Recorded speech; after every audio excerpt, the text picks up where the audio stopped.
Thank you everyone for joining today's session. I'm delighted to be here. I had the pleasure of meeting Barry there in New York a couple months ago, I guess. And then I'm joining with all of you here today. Thank you all for joining and listening to the session because the topic that's extremely important, especially with all of the innovations that were released in the last months. So a little bit about myself and why I'm here. I'm the CEO of Venture Miners, as Mary introduced it, and we are creating this ecosystem of talents and founders that are building with edge technologies like Web3 and AI. And we do have a series of events that we hosted in New York, in San Francisco. We are hosting here in Brazil, and this is part of our educational arm. The Venture Miner Academy, where we try to bring as much knowledge and as much practical knowledge and practical know-how for industry experts, founders, even investors, and, for example, lawyers, the specialists on the field of pricing law and regulations and contracts and all that is involved, right? And anyone has questions that if AI is used in that industry or not. Unfortunately, we had so many embarrassing cases recently on AI being misused. So this is how I see it fitting with the content that we have. I've been teaching people how to use AI, and this was for more than 5 years now. Most of them are now building their own solutions with AI. Most of them are applying this on their day-to-day job. So if you are a domain expert, if you are an enthusiast, if you are a user of AI, the session is totally for you. Because today we have this very important content of covering the fundamentals of AI and large language models, exploring the definitions and applications, providing a tech overview for showcasing the potential and security risks, practical applications within the legal field, and the ethical considerations. And I'm going to do a pause here because most of the times when you see these kind of presentations and talks out there, they start on the shallow level. And I want to be very mindful of everyone's time here. All of you, you are very valuable. You are very specialists in what you do. Your time is super valuable. So I'm not going to waste those 2 hours into shallow definitions because you probably have seen that. Who hasn't used ChatGPT? One of the content that I'm going to demonstrate today. If you had used it, this is not a prereq, but I assume that most of you have because this is why this theme is so important nowadays. Everyone is using it and things are going wrong. So I'm going to do one step after. In today's session, I'm going to show these tools showcasing what can be done for law practitioners, for what and capabilities those models are going to give you out of the box. For example, researching, for example, tool calls going to be showcased today. But I'm also going to give a look under the hood. What is under there? What is running? And then you're going to understand those ethical considerations and risks. Again, don't worry, you don't need to be technical. You don't need to be an AI engineer or developer to understand this. My job is to bring this as easy, as beginner friendly as possible. So this is why I ask if you have questions. Some of the content that I'm going to show today is interactive. I'm going to show some links, paste them here in the chat. I guess Barry has sent you the email with all of those links as well. So I'm going to ask you, please ask questions if you're confused, if some things that I am demonstrating are not making sense for you, or if it's too distant from what you understand, if you haven't tried these features before.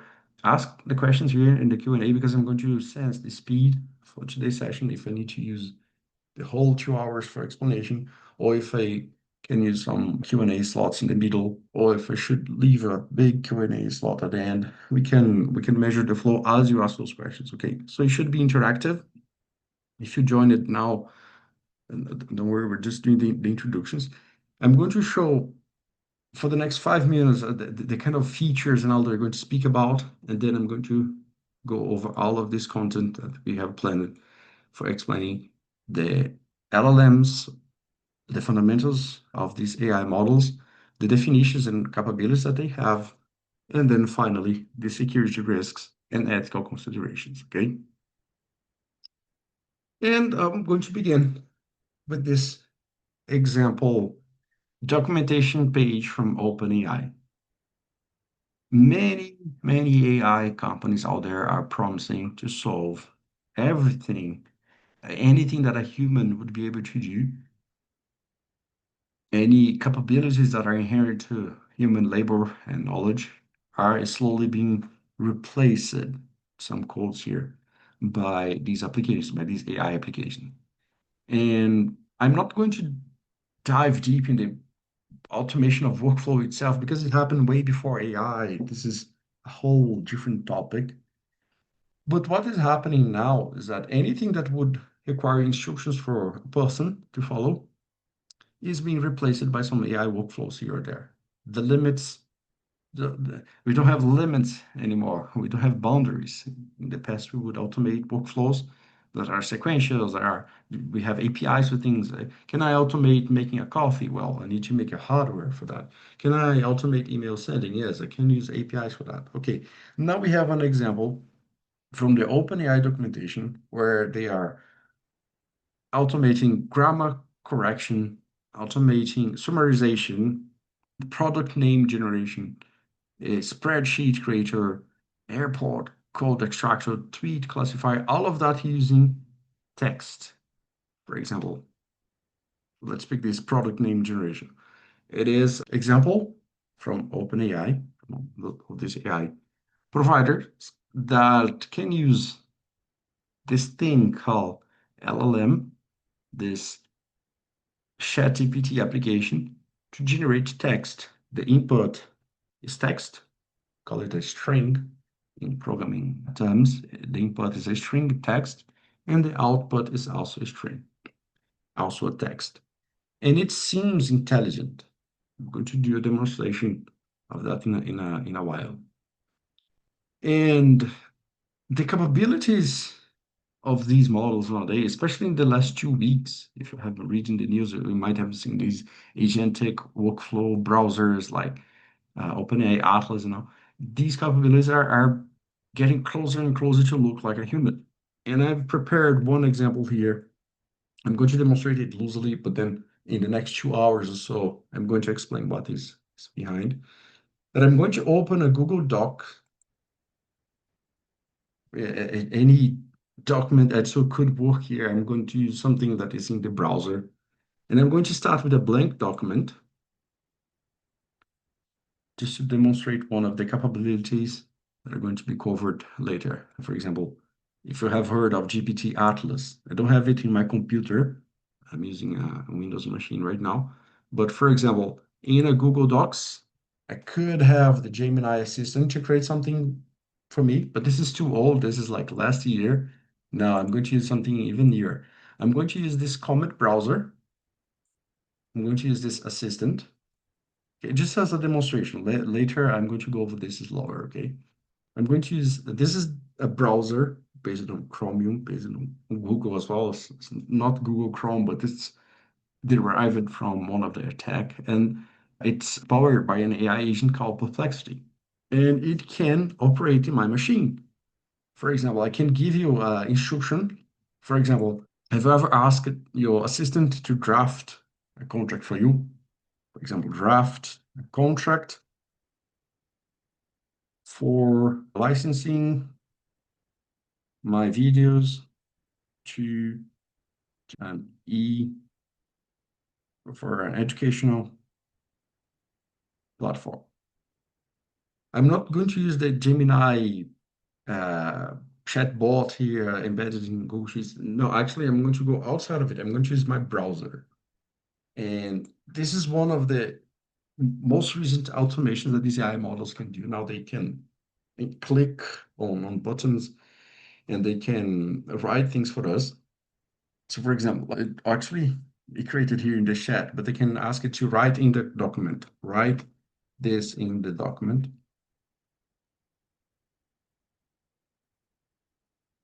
It's asking to interact with the browser, and I'm going to allow. And now the AI is going to take over and it's going to start clicking on my screen. Took a screenshot of the screen, you can see that the Google Docs is open and is blank. So once you click in the document and type the video license agreement contract, and here we have. So went there, pasted the content that it generated, and here I have the draft. Now, if I want to fill it, like fill this draft with the client info form. And actually, I can even demonstrate another thing. I'm going to also speak about deep research today. Just demonstrating this to get you excited, okay? Then you pay attention for the next 2 hours. That's my strategy. Fill this draft with the client info. I'm going to sell that to, don't know, to Google. Research their company info and fill the doc.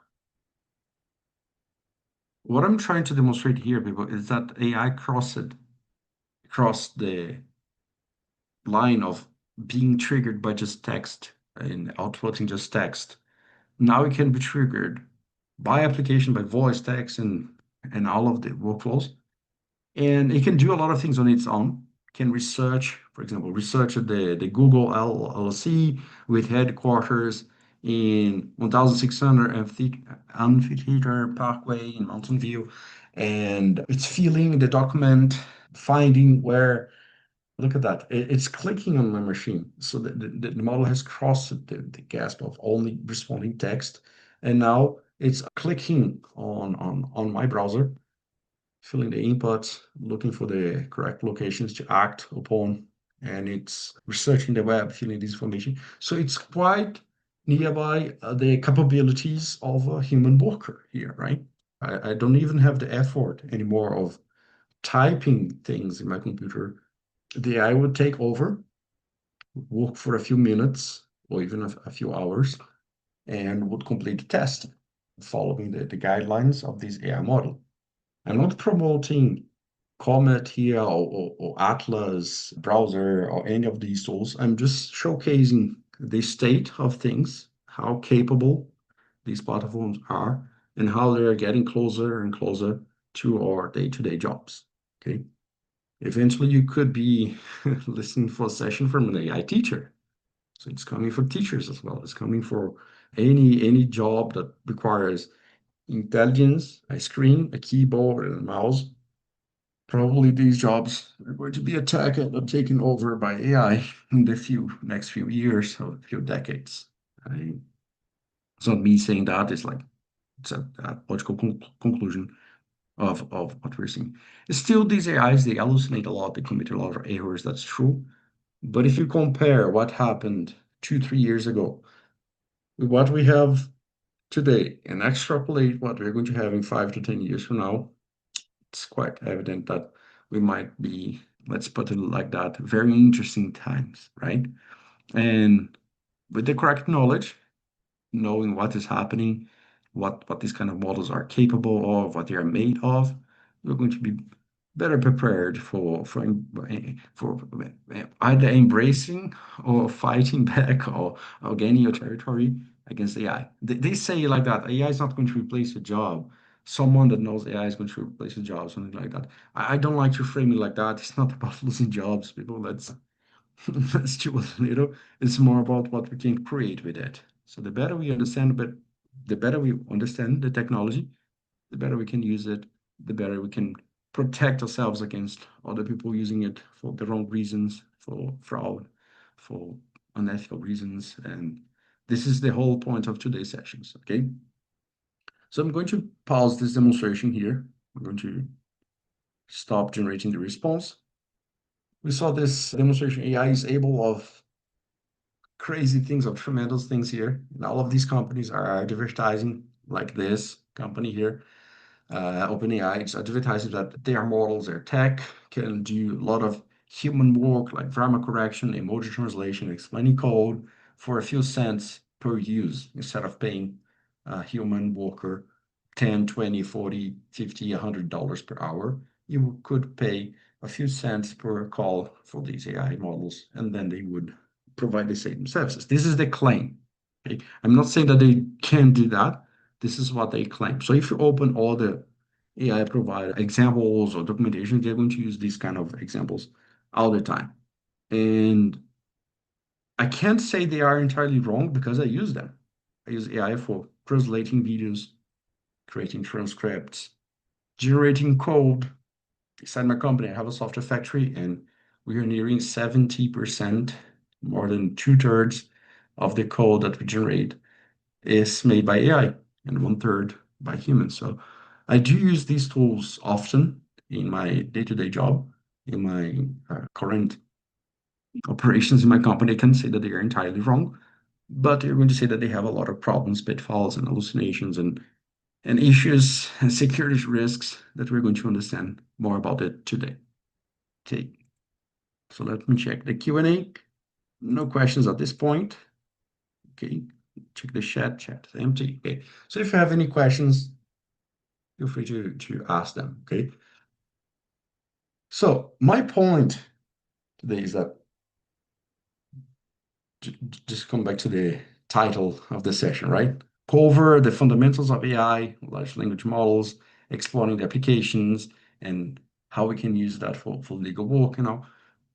I guess it's clear that it's very useful for legal work. For example, this example with Comet, we could use the Gemini API for doing that. We could use ChatGPT for doing that. So I'm assuming you have that knowledge already, that you know how to use these AI tools for the day-to-day work, but you are not entirely sure of how they work, when they're going to fail you, when they're going to blow back on make some facts up. So this is where we start today. Maybe you just join it. I see some couple people joining now, but the idea is that if you got this demo a while ago, you might be interested on understanding what is under the hood, right? So when you come to ChatGPT and you ask a question, I'm going to use a demonstration. Who discovered Brazil?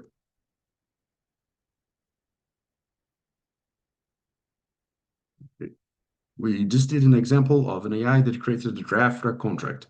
So it created the draft based on some information. I didn't tell the AI how to create that information. So somehow the AI had this template or this sense of what the template of the draft would be, right? So I'm asking a very simple question to demonstrate how AIs can recover this kind of information when we prompt them, when we ask a question. Who discovered Brazil? And then it has this knowledge that it was discovered by Pedro Álvares Cabral, a Portuguese navigator and explorer on 22nd of April. Okay, we could ask that for Wikipedia, Google. It would work, right? So when you see something like that, you might imagine, oh, someone programmed the AI to answer this kind of question. Okay, maybe some patterns. You can start thinking about that. I'm going to ask a second question. What was Pedro wearing when he discovered Brazil? I don't know if that's a documented fact, if this is present in the history books, but this is what the AI is answering. There are no surviving records describing exactly what Pedro Álvares Cabral was wearing when he landed in Brazil. But 15th to 16th century Portuguese nobleman, Cabral likely wore these kind of clothes.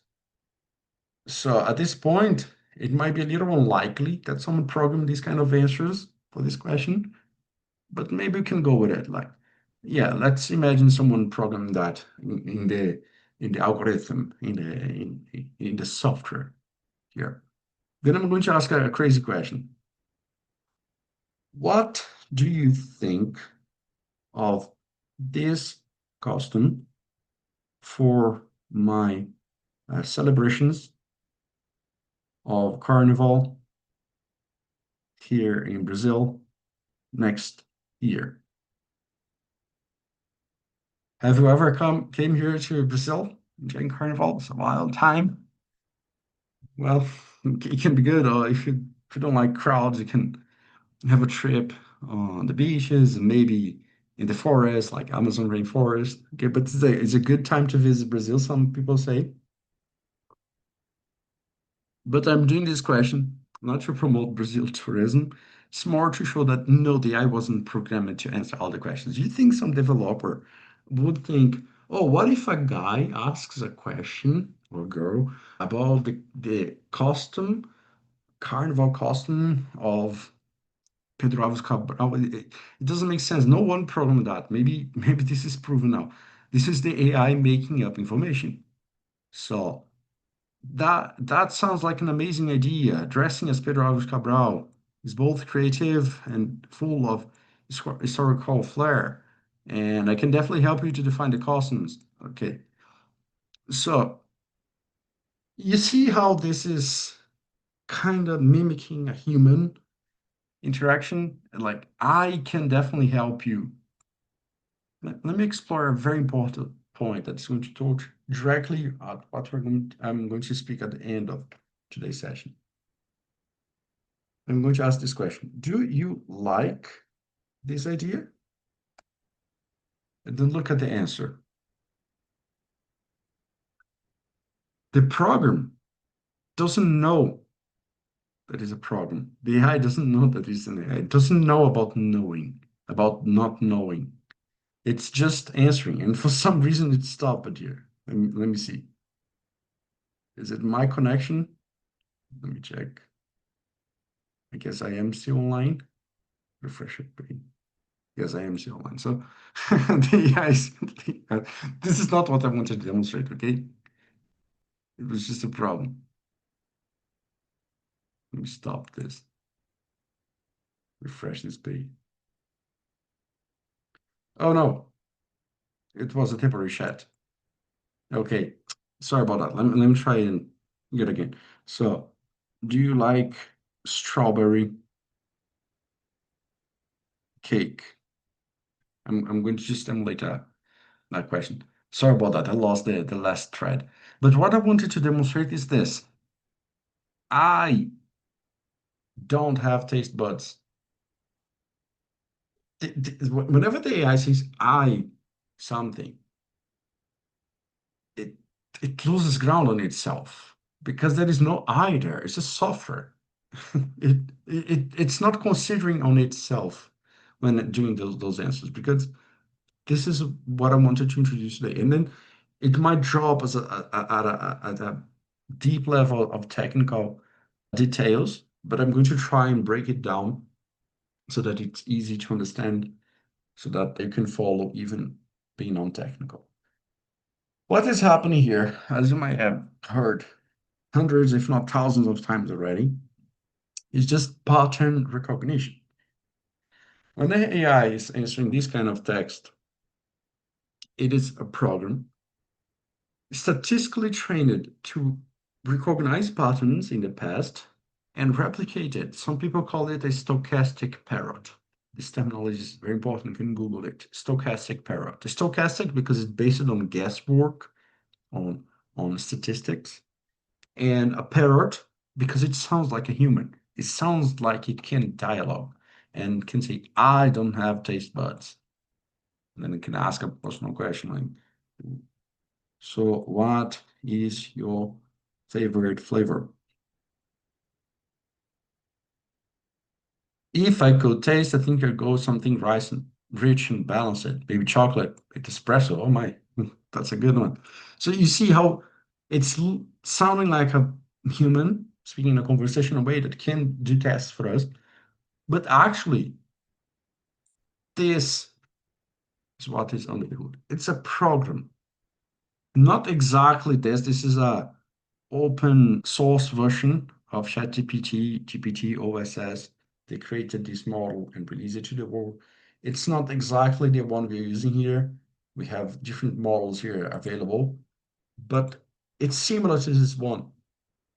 This is probably I've heard of OpenAI and ChatGPT before, but this website, Hugging Face, is a open community where you can share files, data sets, models that you can download now. And this is a model created by OpenAI itself.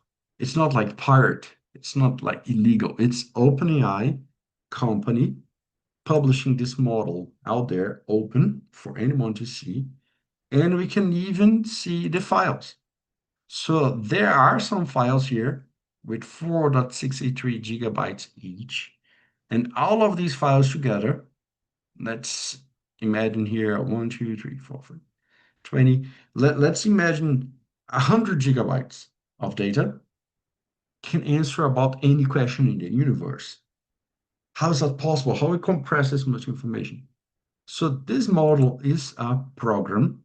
They even have snippets of the code here of how to run. This is Python. Python is a programming language, also an animal, but I know this can get confusing. Developers love animals, food, animals, and the other one, food, animals, and Pokemons, I guess. Those are the favorite ones for them to name things. So this is a coding language called Python where we can program. We can download it, we can run it with some parameters. I'm not going to ask you to do that.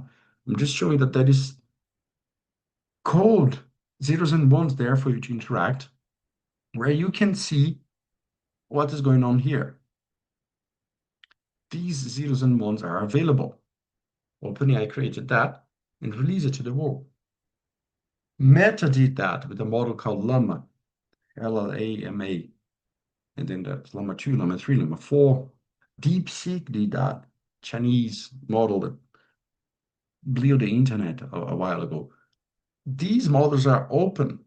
So whenever we interact with ChatGPT, we are interacting with a program that has a model they're running, and this model is hidden from us. We don't know what's going on there.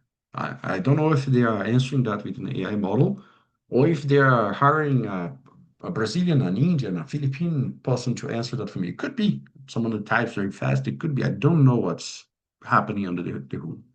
But when I use one kind of models like these that are open, I can see what is going there. And today I'm even going to show the flow of what's going there. And not in the little details of these letters, but I'm going to show the flow just so that you understand. Whenever I say LLM, you should remember something like that. Okay, I'm going to get there in a while.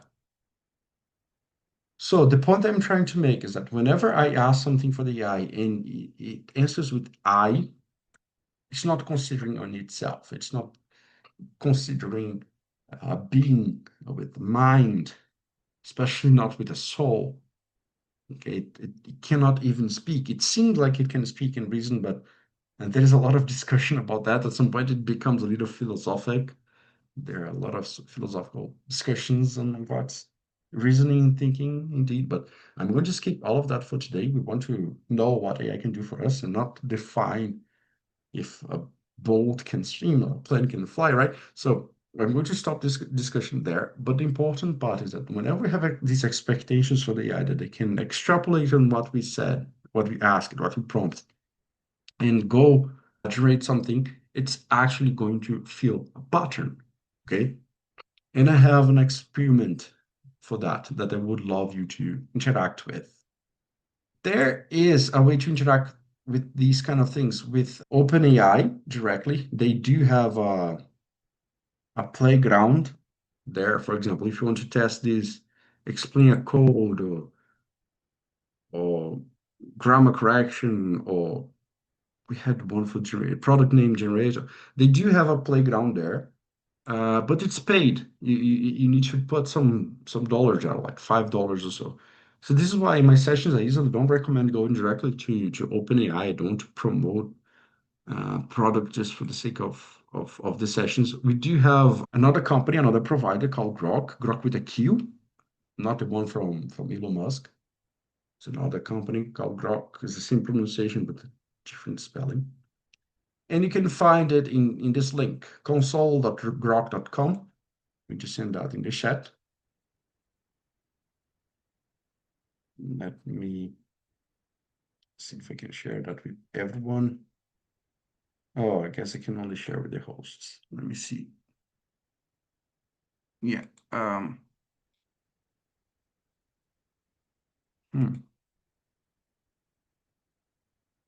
Yeah, I guess Dollar or Barry, if you can share this link with everyone to have access to that chat. But the link is very simple. If you want to type it out there, it is console.grok.com. It's also in the materials that they share with you. They do have a paid plan, but the free one should work. And in this application, we can run these AI models. We have a selection of models here that we can run.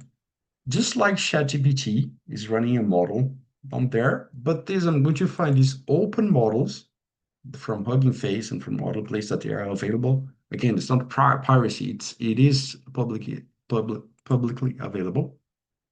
Okay, thank you, Dollar. We can use this console.grok.com to run these open models. I'm going to even hide the code part. I don't want the code part. I'm going to run one of these models. For example, GPC OSS is an open source version. They have the Chinese Quant, great model for coding. We have a few ones from Grok itself. The meta models, like the Meta 3.3 7B, one of the greatest model that was released to the beginning of this year. Llama 4, huge context. We have the models from OpenAI, from Play AI. They have a lot of open models that they can run here, different LLMs. So for example, I'm going to use this GPT OS S20B to ask a question. I'm going to ask the same question. Who discovered Brazil? Then I'm going to submit this question, and then it's going to answer. It's very fast. Grok, it's the fastest out there, like Grok, Cerebras. There are some that can do very quick inference. And then we have this reasoning step. Let me increase the zoom a little bit. Wait, what am I doing?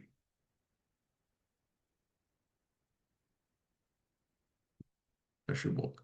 So we have a little reasoning step. They call reasoning, but it's just for the name, okay?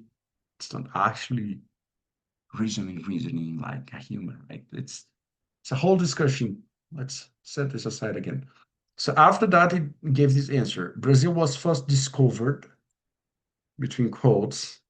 It's implying that it was there, but discovered by the current history, by the Europeans in the 1500 when the Portuguese navigator Pedro Álvares Cabral landed. So this model, it's different from the model that was used here, but it could answer this question.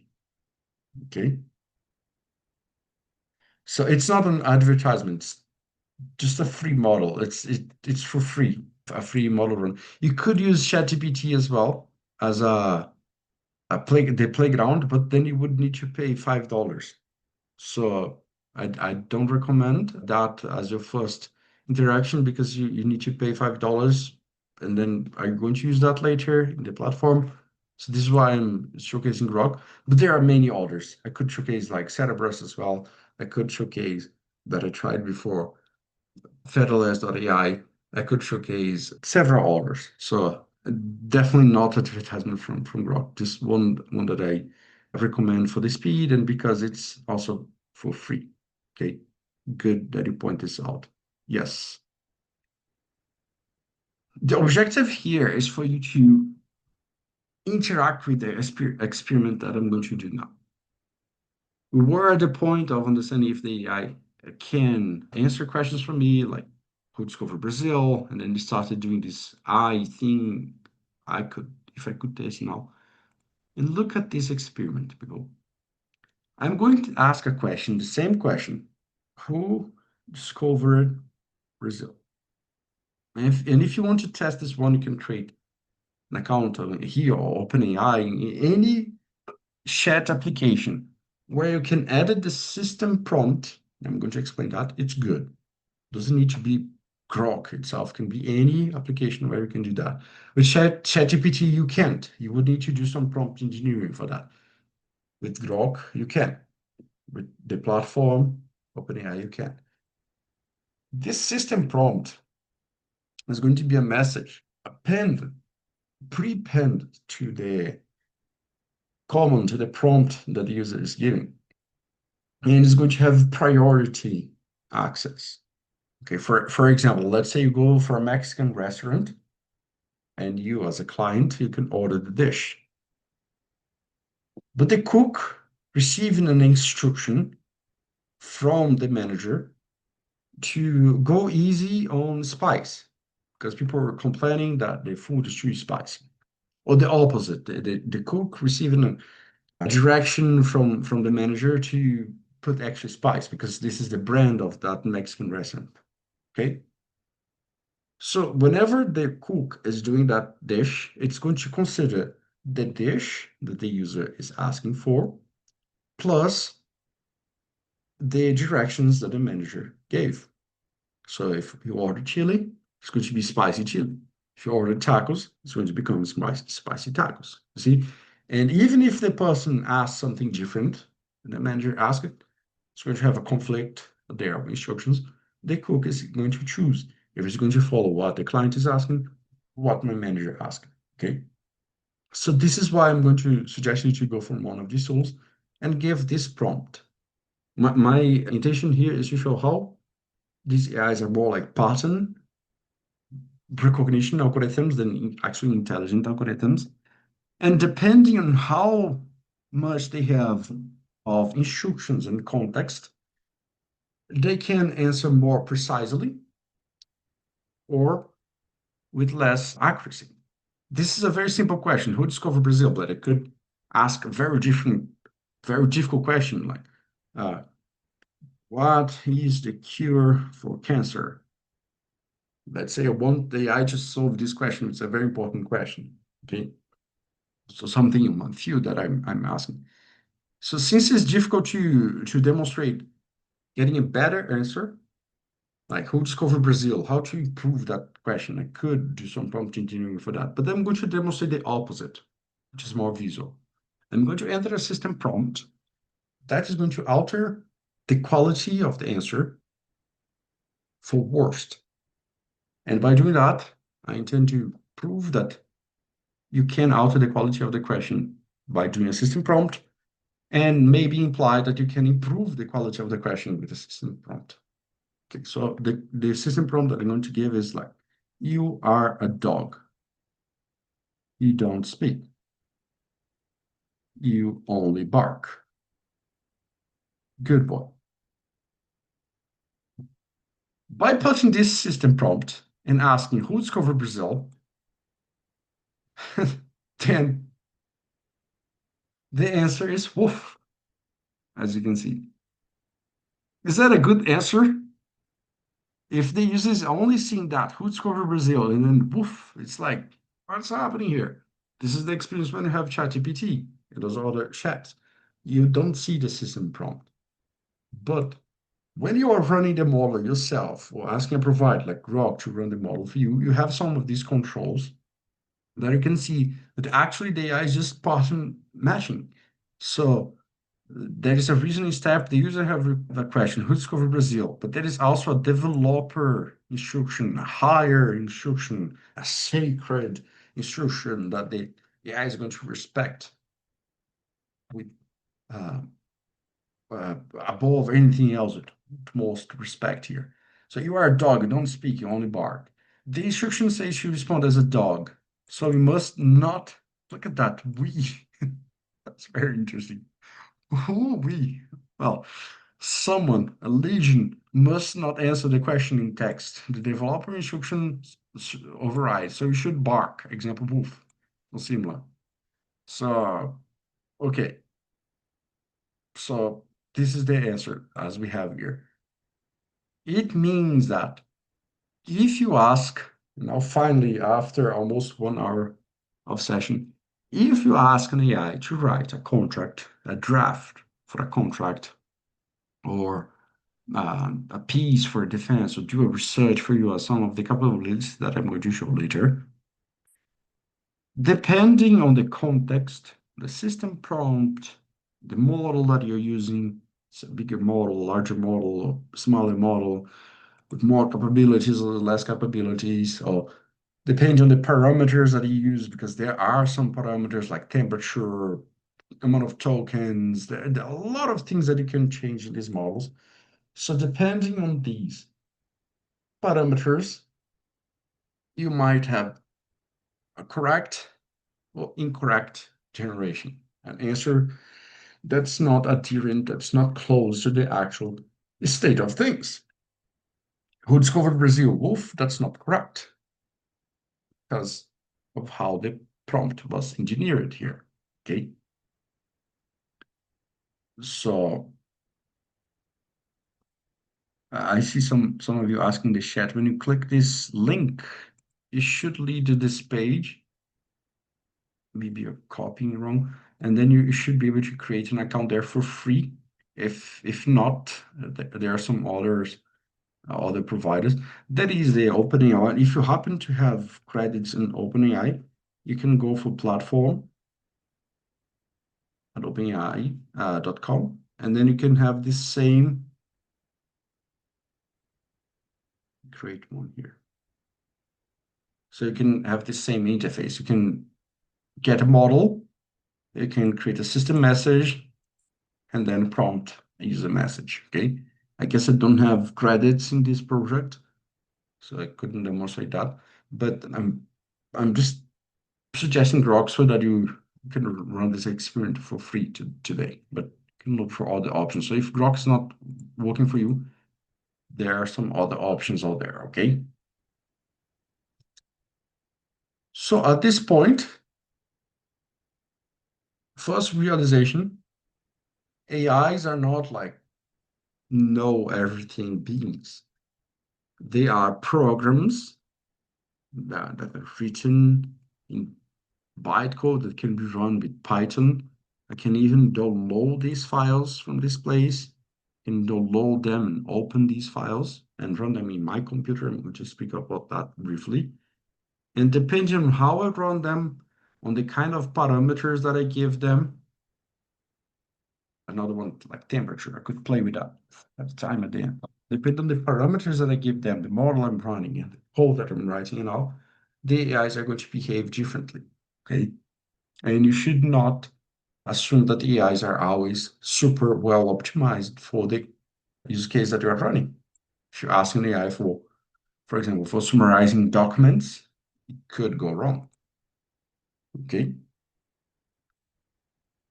Oh yeah, the poll is in the chat. Okay, so pay attention to the chat so you can have your tenants.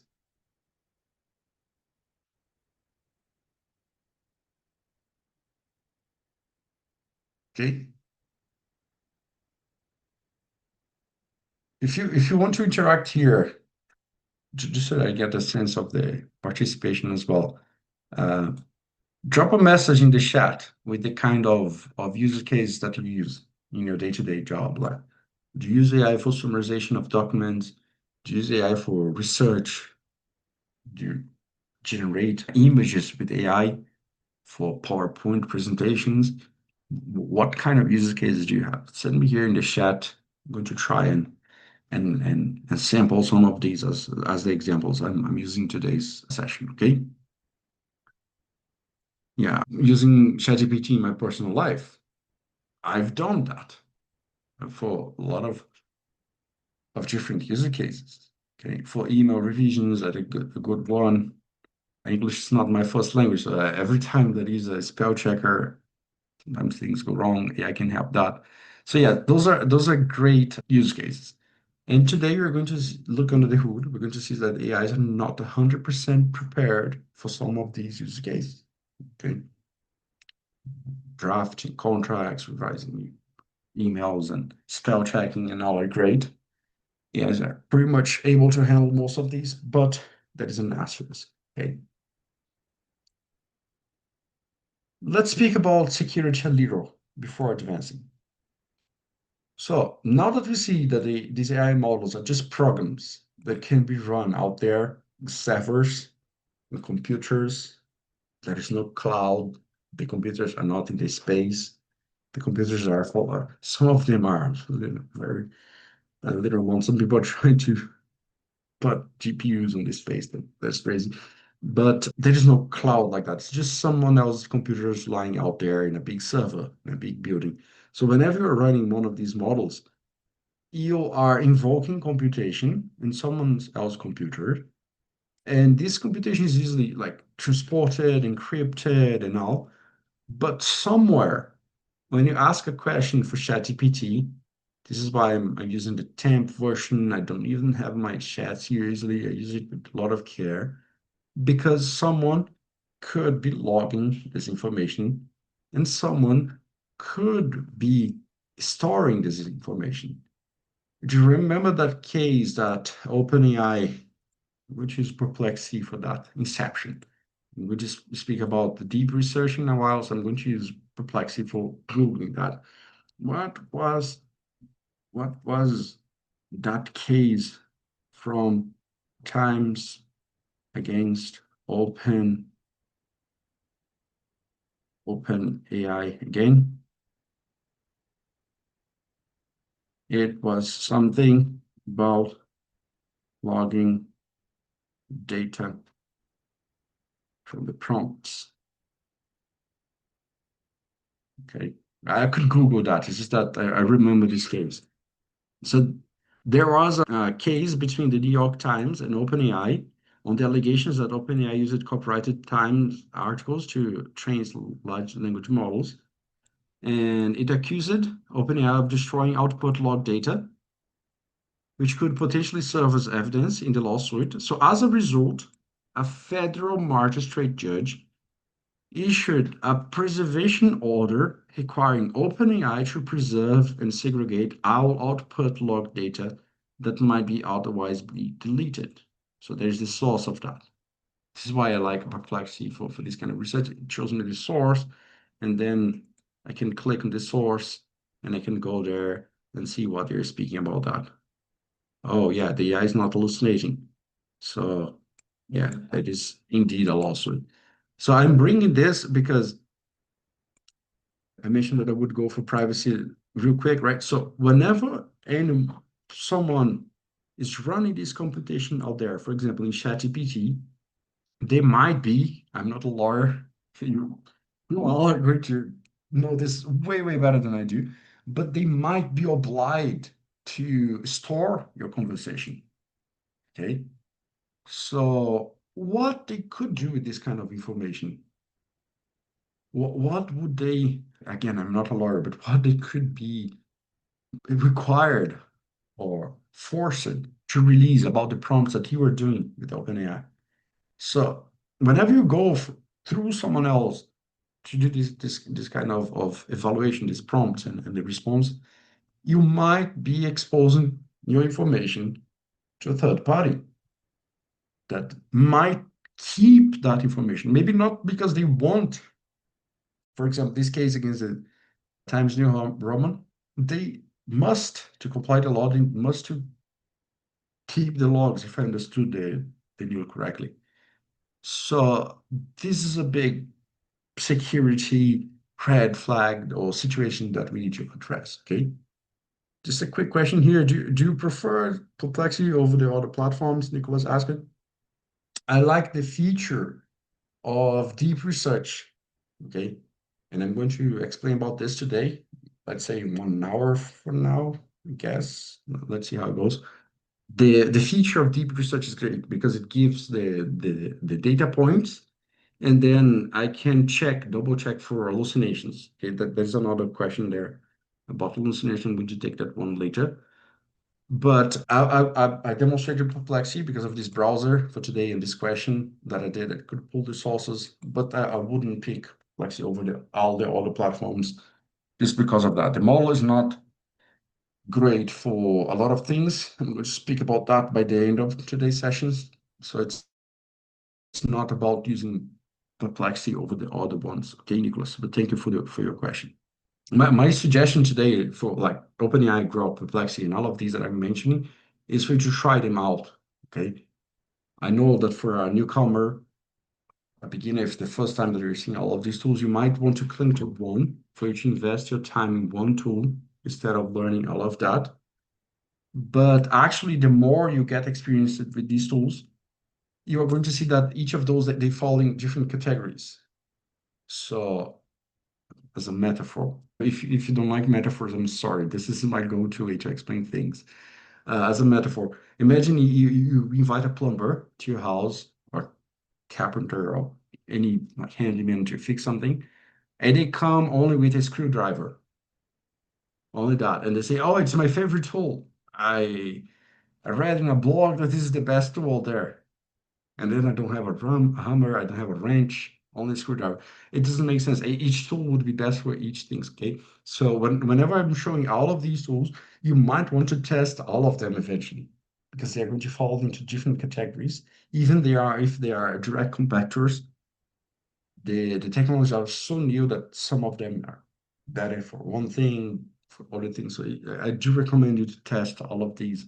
Those are free tools, by the way, so it's only going to consume your time, not money. That's the cost. Okay, so great question, Nicholas.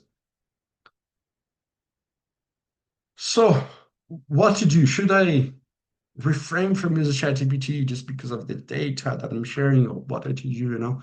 So first of all of these providers they have different terms of service, or kind of data that they preserve or no.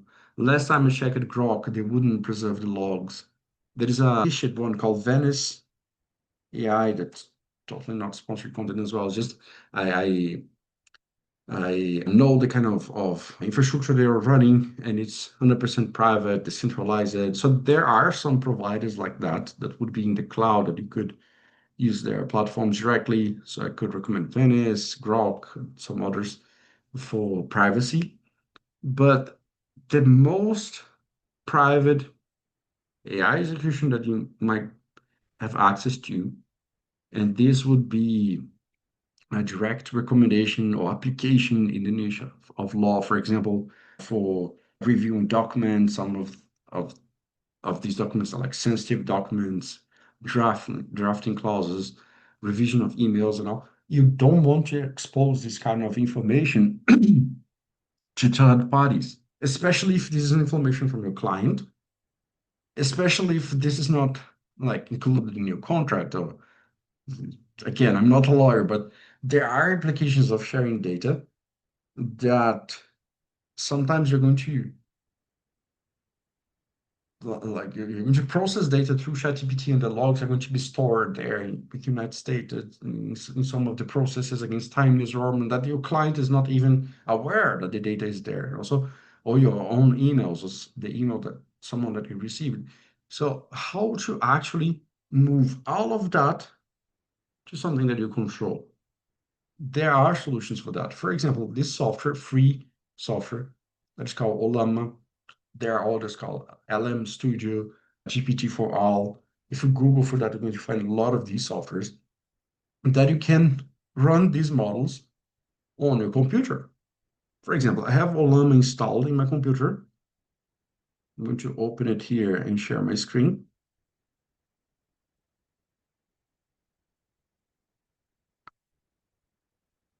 Let me share this other screen instead. So this is a software called Olama. Let me see if it's sharing correctly. Let me go with full screen. Okay, should be better now, right? Yeah, okay.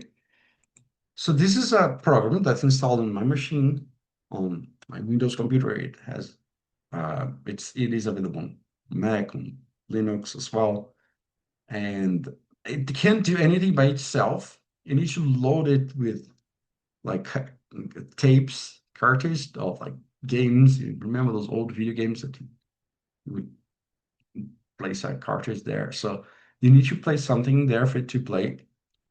I'm going to use a model that I have downloaded in the past. That's a Quen3. Okay. If you want to test that later, you can download this software or you can download LM Studio, GPT for All, or some other softwares that are going to be very similar. And then I'm going to ask a question for this model in my machine. I do have GPU, NVIDIA, GeForce with 8 GB of VRAM or something like that, where I can run this model. Some models are too big for executing on computers. You might want a little server for that, but I can ask a question privately for this model. So if I ask who discovered Brazil, it's going to think using my own machine And if my computer doesn't blow up, like it heats, it get, get it needs to work a lot for generating this answer. And then it's using my own hardware with this program that it downloaded, and it's generating that answer from this question privately with my own hardware. I could even disconnect the internet. I would lose access to Zoom. But if you try it there, if you are in a plane on the beach without access to internet, but you have a laptop or your phone, and then you ask this there, you are going to have an answer. And there's a lot of problematization. It's not a good model like ChatGPT or the one we're running in Grok.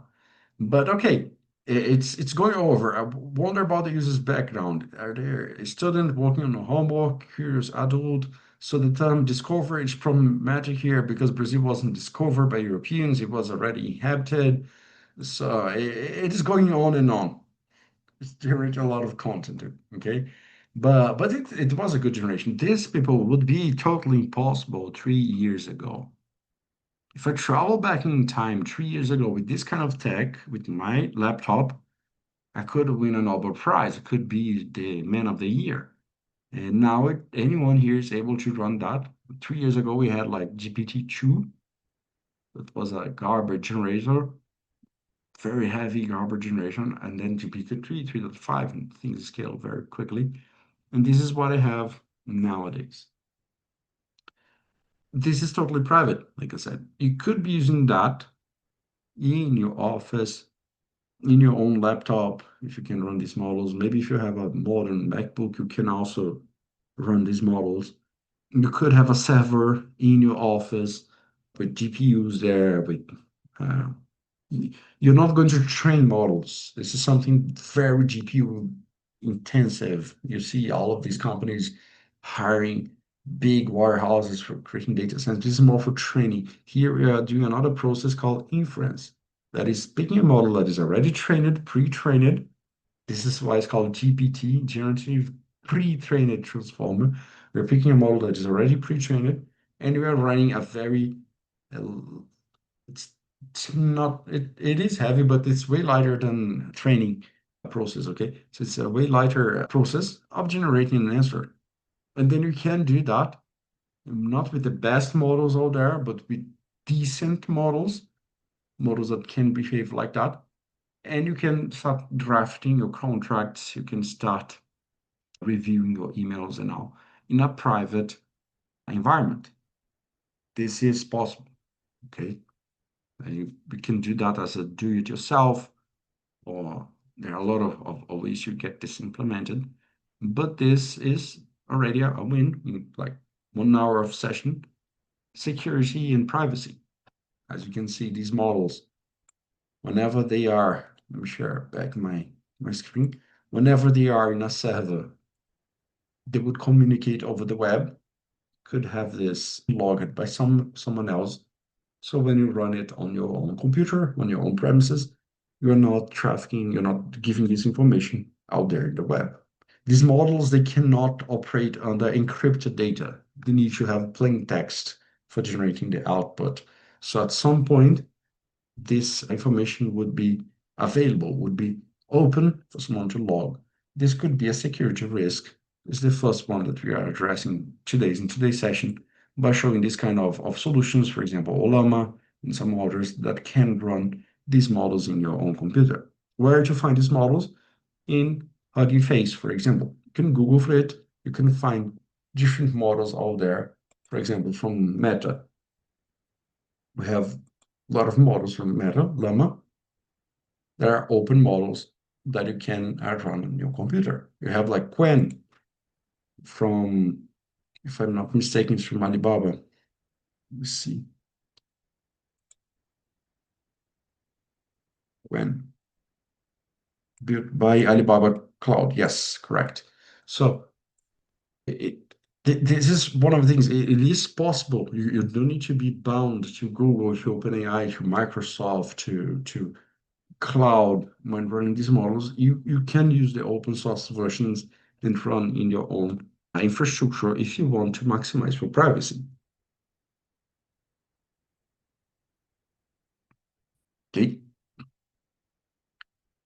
me see if I have more questions in the meantime. Do you have a question about hallucinations? I'm going to get that in the next block. And oh, another question from Nicholas. Thank you for your questions, Nicholas. Is this a form of creating GPTs? And if you're running it locally off the cloud, let me answer this live. Then you can make the model train on your own documents, for example, to draft contracts based off your own templates. Yeah, so when we run model with like Olama, we're using a pre-trained model. So you can find them here on Hugging Face, for example.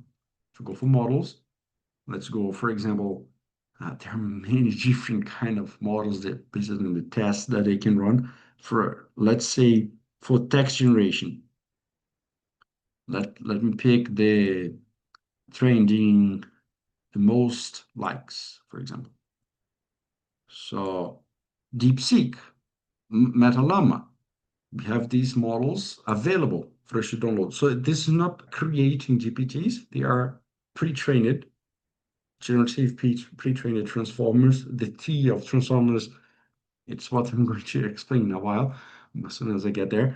But the idea here is that we are using models that someone else trained. So Meta spent millions and millions, maybe billions of dollars in total with these models, and then it's releasing for free for the world. Why? Well, a lot of things going on there, but they have the interest of doing that.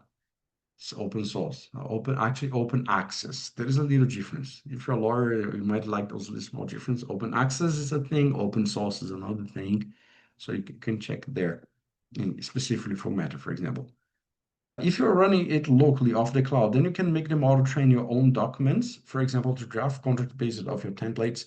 Yes, I'm going to give an explanation about context in a while.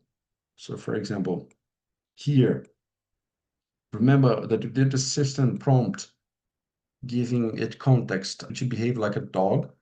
One way of influencing the AI would be in the system prompt to give you examples of your documents, of draft based off your own templates. It's possible. The problem is that if you give it too much context, too much information, you are going to fill up a space in these models called context window. This can get a little technical, but you would have this amount of words. Whenever I say tokens here, you can imagine words. It's not one by one, but let's at least encapsulate that. So there's a limit of amount of words that you can give for the AI for them to process at once. So if you give them all of your templates, they might not have space to think on the answer because this window is shared between the input and the output. So if you give it too much information, it might get lost. So depending on the amount of contracts and templates and external information, you can just drop them all here. If you have too much of information, then you can start using some other techniques like vector databases, like RAG for picking up this information. Or you can do like you were explaining, you can train your own model on your own documents. It is possible, yes. It was very common on ChatGPT 3.5. People started training these models. It's called fine tuning for all of the reasons. But then this is not so common anymore because every time you fine tune a model, let's say you fine tune this GPT OSS 20, and then 3 months from now, they release the GPT OSS 21, which is way better for some reason, new architecture. Then you lose all the investment that you did training that model in the past, okay? So yes, it happened for a while. People were training these models based on templates all the time, spending thousands of dollars, sometimes tens or hundreds of thousands of dollars into fine-tuning big models. But then the new model, the cadence of new models started. We have new models every week now. So it doesn't make that much sense to marry with a model by spending tens of thousands of dollars fine-tuning it there, and then next week you have a better model, and then you would need to train it all again. Okay. There are some portable training methodologies like Alora's and others that I'm not going to explain today. But I guess this is an overview for your question, Nicholas, about like giving information for an AI about your templates and all. Those three ways that I explained it would cover it well. Okay, very good question. And now moving forward for the next part, and then I'm going to touch on hallucination. The first question is from an anonymous attendee, but if you're there waiting for me to answer your question, just bear with me for a little while more. Because all that we are speaking in here about this program, I was showing this program in Python here, and you might be confused at this point. What this has to do with AI? I just want to summarize some documents. Why do you need to learn Python and all? So the program that is running here is this. And a picture is worth more than 1,000 words, right? Well, this picture it needs 1,000 words to be explained. But whenever we use those GPTs, those LLMs, most of them are based in the transformer architecture, like ChatGPT, like Llama, and all. They are running this program or very enhanced or adapted way of this program that is here on my screen. And I'm going to explain that briefly in overview. Before transformers, there was this paper called Attention is All You Need, and it's so poetic. It can be applied in this title can be applied in a lot of places, but they explaining about this new architecture called transformers because before, because this was 19. Let me see if I still have that correctly. Attention is all you need. If paraphrased that on, oh, it was 17. They paraphrased that on the music, All You Need Is Love from the Beatles, right? So it was 17, yes. They had a lot of revisions. So before 17, we had a lot of different architectures here. Recurring neural networks, we had RNNs, we have CNNs, we had other kind of deep learning architectures, neural networks and different aspects for vision, for image, from diffusion and all. But then these guys, amazing people, these are the true AI experts. And we, myself, for example, Matthias and Benjamin, we work with applications. So these people, they work with the actual research of AI. So this maximum praise for them, I would say. They had this idea, what if we take all of the other parts of the model, because those RNNs and CNNs, they had a lot of different blocks that would do calculations and all. And let's take all of the other parts and let's leave one part that is the attention blocks. And the initial assumption is like, oh, this is not going to work. I have this huge complex. I have a car, and then I'm going to take out the doors, the bench, the ignition, the transmission. I'm going to leave only the engine. It's not going to work, right? But it worked somehow. And it created transformers. It's a way lighter way of doing these computations. And it's basically this that we have in the screen right now. And most of the models nowadays are based on transformers with some more extra steps. So we are not producing new architectures. This might be a problem. We might never reach AGI with transformers. Yes, maybe. I'm not going to touch on this discussion nowadays. Today, I'm going to explain why this T in GPT is so important. And this algorithm that has a lot of steps is a next token prediction. Okay, let me refresh my page here because this should be an interactive link. Let me see if I can work on it. It's being downloaded. I don't know if my internet. Okay, work. This is a next token prediction algorithm.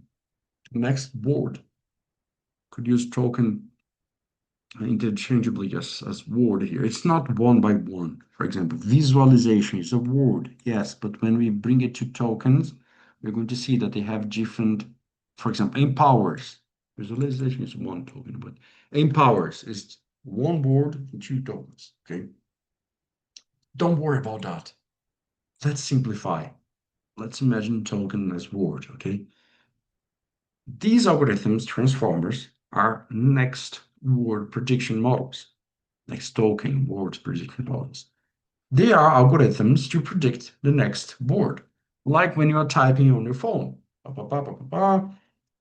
Today I forgot to bring my, and then the phone is going to suggest keys, documents, wallet, right?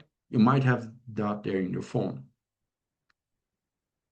This is not a process to think on the most factual, correct answer. I'm going to bring that in a paper, maybe, don't know, 30 minutes from now, maybe 20. This is not a factual answer giver machine algorithm that's going to search in the web the information. No.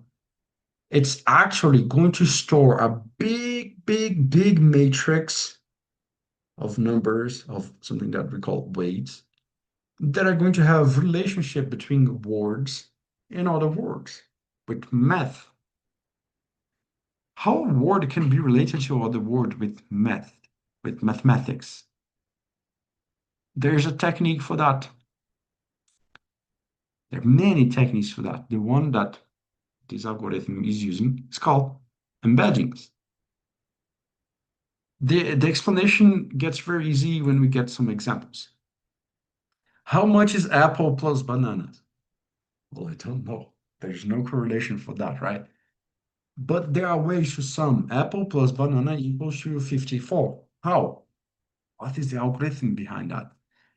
And these models can start to trace some probabilistics relationships, some entropy of information mechanisms, and detect those between words. Because the words that we give for things, like the word for cup, is related to cup, and cup itself, the object, is also related to water, to glass, and all right. So, because the words are tied to object, to things, there's some entropy play there that can relate those words. And that is a very good example that I read from some of my information books, reference books when I was preparing my session like 2, 3 years ago.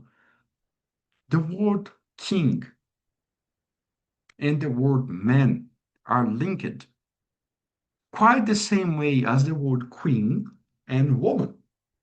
So those embeddings can do some math that, like, if I pick the word king, subtract by the word man, and then add by the word woman, the result of this embedding, this vector as they call it, but imagine like a number, the result is going to be like 50. And the embedding of the word queen is like 50.0003. They are very similar, you know. And then somehow you can start having maths between words. But it doesn't mean that the words are related because you also need to consider the context of the word.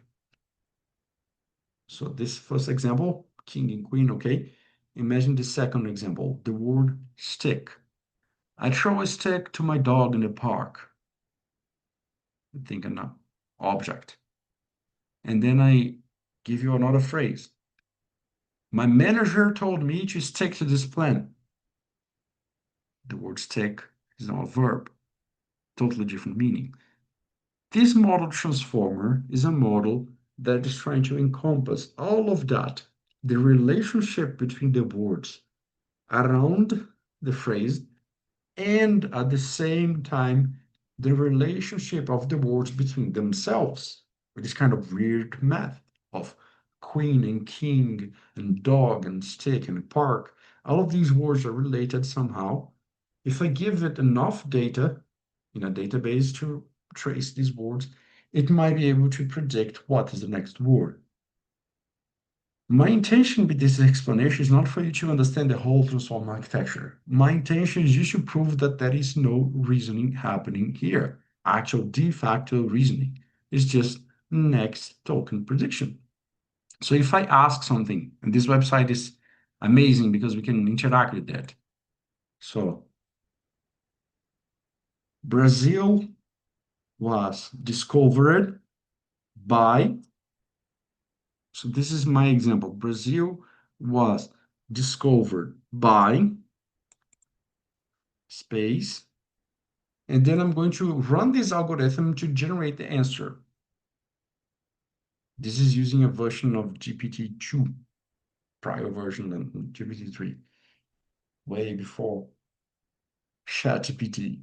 So this is the answer. It calculated Brazil as this vector, was this vector, discovered.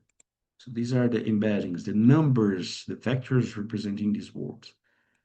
And then did a lot of math, multiplied, divided, and summed and subtracted again and again 12 times, and did this a lot of times, and then did something called MLP, and then with 11 blocks and that, and then at the end, pick those words. Brazil was discovered by scientists.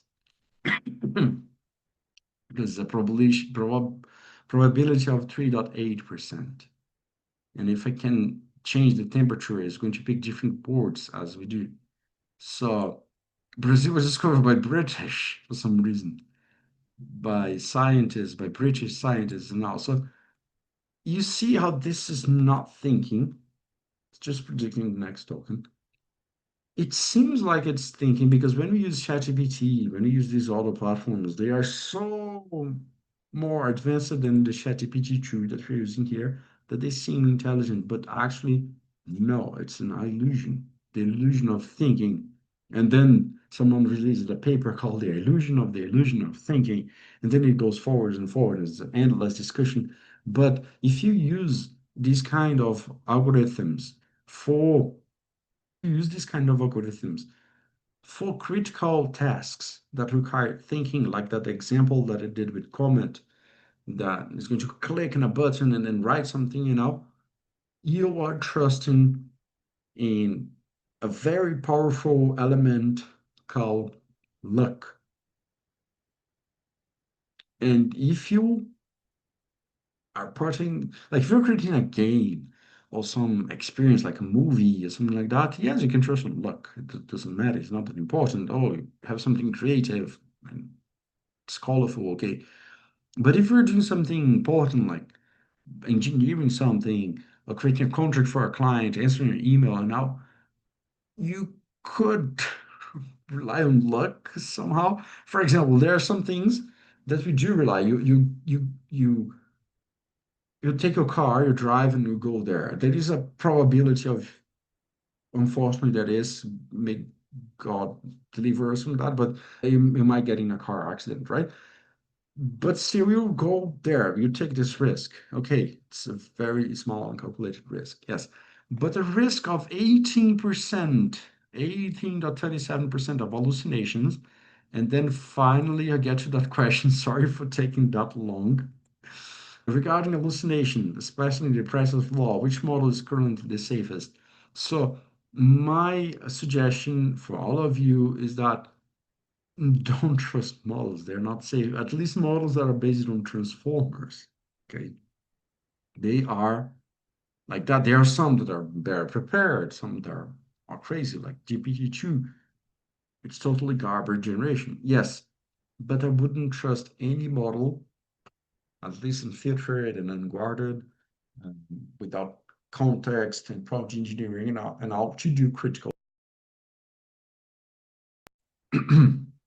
Sorry, I wouldn't trust any of those current models that are transformer-based models to do these kind of operations. Okay. There are other architectures. For example, let me open another tab. That is, for example, AlphaFold or Alpha Geometry. It's even better. Okay. So created by deep minds. Google bought them for some reason. I do have my theories, but they are creating these kind of models that go beyond transformers. They do something called neurosymbolic processing. that are not only like transformer based, they actually go on the symbolic, the kind of philosophic meaning behind the words when they're doing this kind of calculation, not just the next token prediction trying to, it's not 100% correct explanation capable. Just trying to summarize this here. So for example, they could make an AI that can do like geometry, that can have a small thought process, that can do some sort of geometry and give solutions with the thought process. This is definitely not what Transformer is doing here. Transformers is not applying any kind of thought other than attention and relationship between words. Then there are a lot of fine tuning and human feedback that can be put on top to make it behave like ChatGPT. But at the end of the day, transformers are just next word prediction. So this is why we have this hallucination. It took me 1 hour for saying that because I really want you to not to forget that because this is the root of all of the ethical and security considerations for using AI. When you see that in a PowerPoint presentation, AIs hallucinate and then you think that it's a small thing. Oh, someone's going to fix that bug eventually. Oh, AIs are hallucinating. It's probably a server error. Some geek is going to go there and fix that problem. It's just a small roadblock, but someone's going to go there and fix that soon, right? Actually, no. When you see it there in a PowerPoint presentation, you don't understand the kind of the current state of things. Most of these models are based on transformers, and transformers are next word predictions. By understanding that, you are going to understand the root of all of these security problems and ethical considerations of using AI for the important tasks that you might have on day to day. So regarding hallucinations, all of these transformer-based models, they are heavily exposed to the risk of hallucination. Even if you give more context, even if you do prompt engineering back and forth, even if you can even put a human in the loop for those AI models, but still they are based on transformers. I wouldn't trust them because they have more than 1%, more than 10% chance of hallucinations at some point. Okay. Good.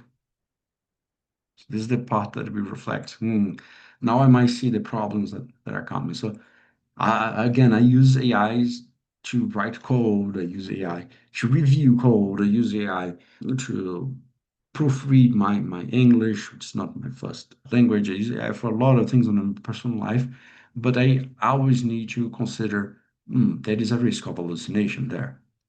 It might be 5, 10, 20% wrong. So I need to check the causes. Unfortunately, we don't have, or maybe fortunately, I don't know. Let's not weight the fortune on that fact, but we don't have AIs that can think like humans yet. When we have that, we're going to call it AGI.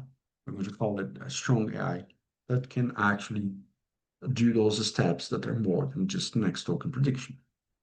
Okay,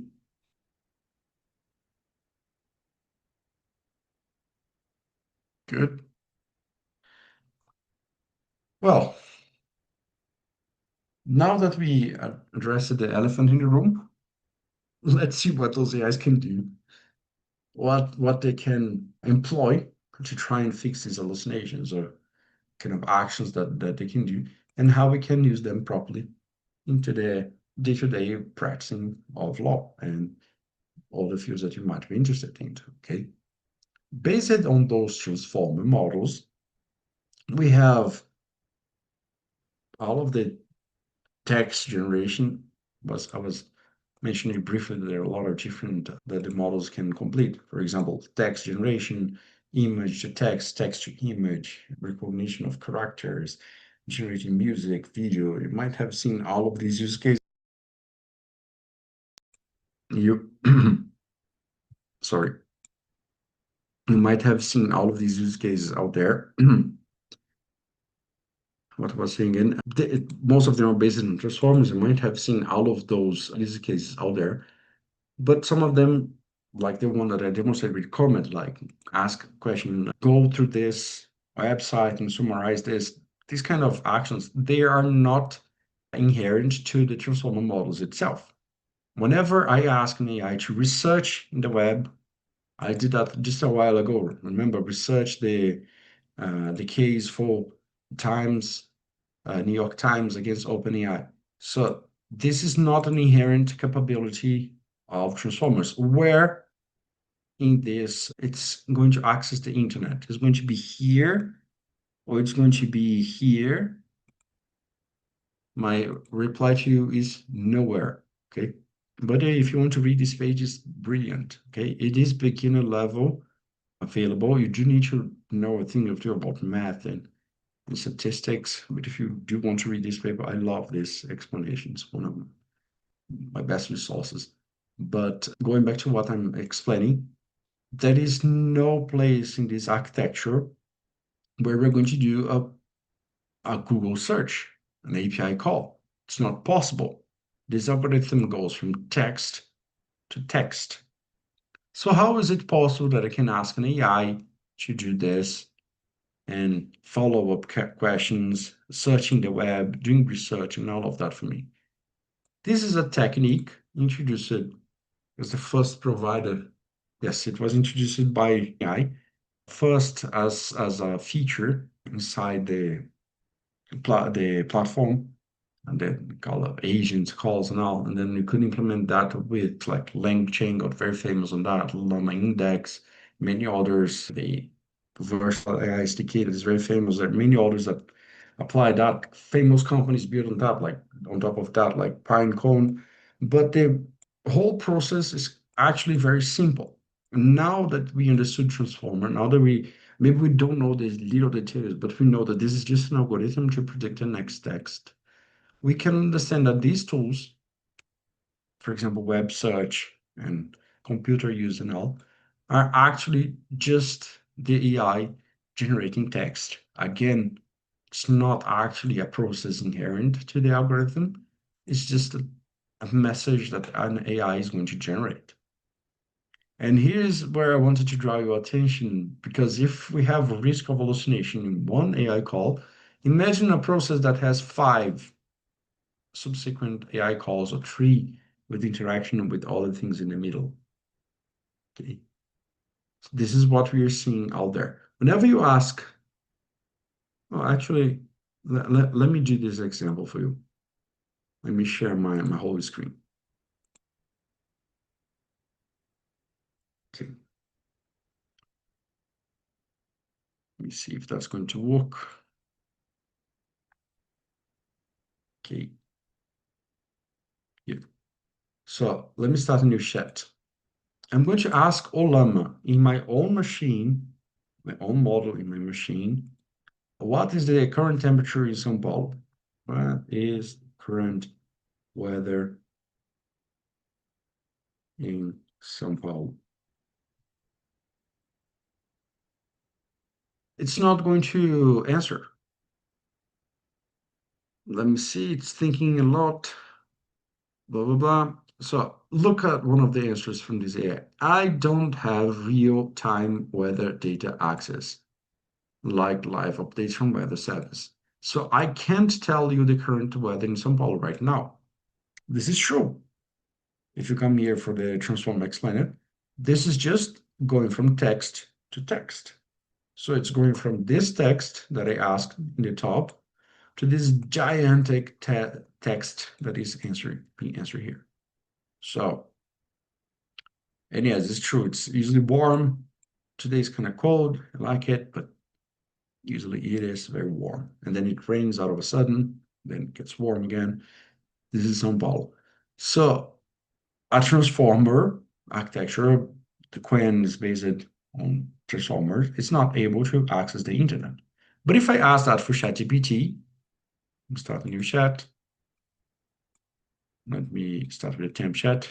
You know that, you know why I explained it. So if I ask the same thing, you get the same prompt. And then if I ask that for ChatGPT, ChatGPT will be able to answer. Look at that. So yeah, it's kind of cool tonight. It's not that warm as it used to be. 17 Celsius, which is a very pleasing temperature, at least for me.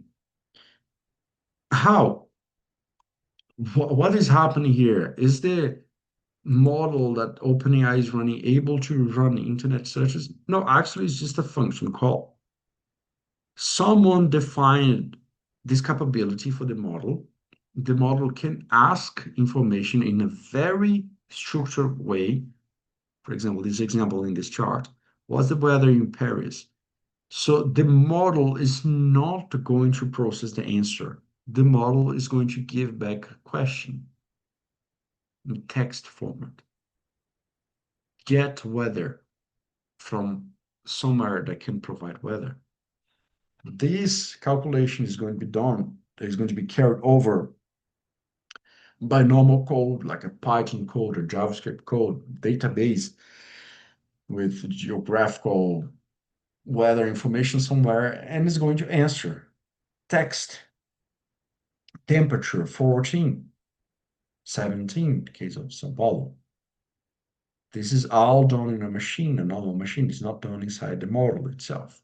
And then when the machine answers this back, all the prior message and then temperature 14, then the model combines the initial question and the result from the tool call and then answer back.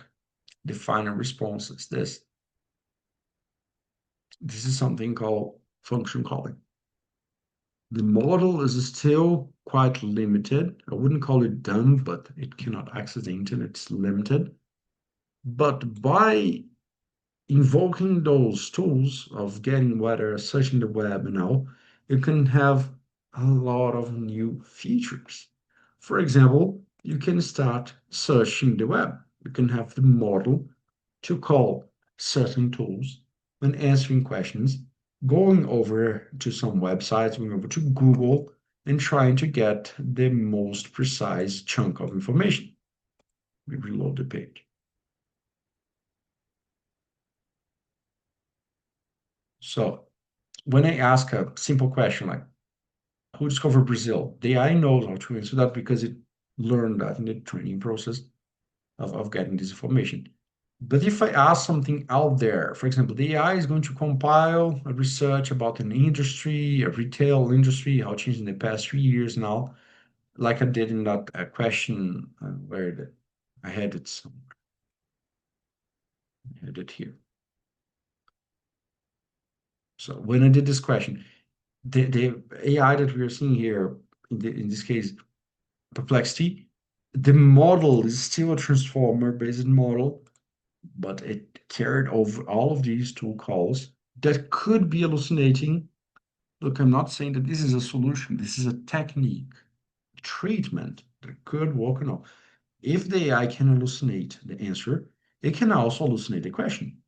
Instead of asking the question in São Paulo, it could get confused and ask the question in San Francisco, and then get the incorrect answer to show here that could happen, okay?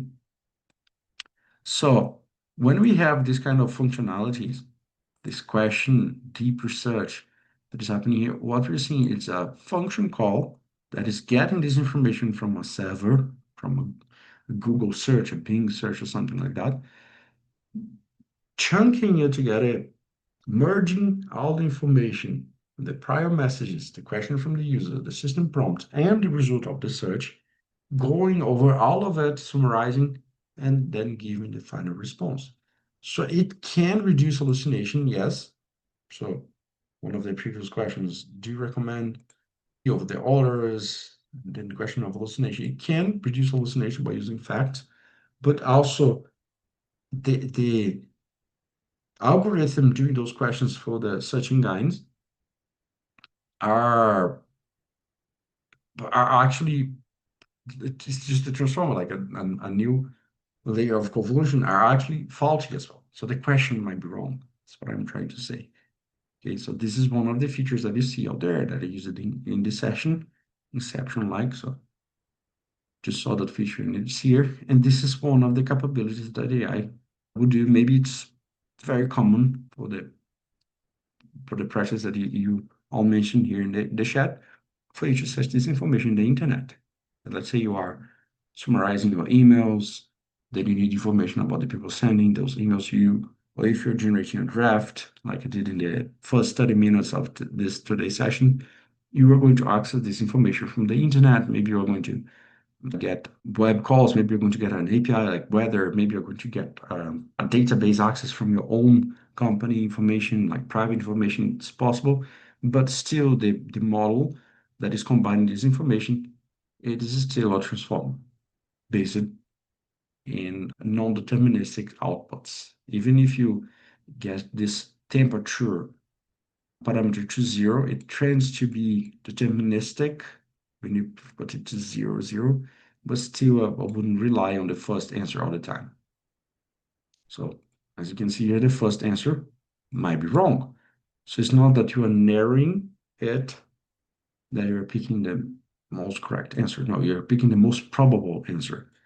So according to all of the text that GPT-2 used to train in the training of this model, that OpenAI using the training of GPT-2 back there when it was still open, and then computed that Brazil was discovered by the British because British is the most probable. What is this the correct one? No.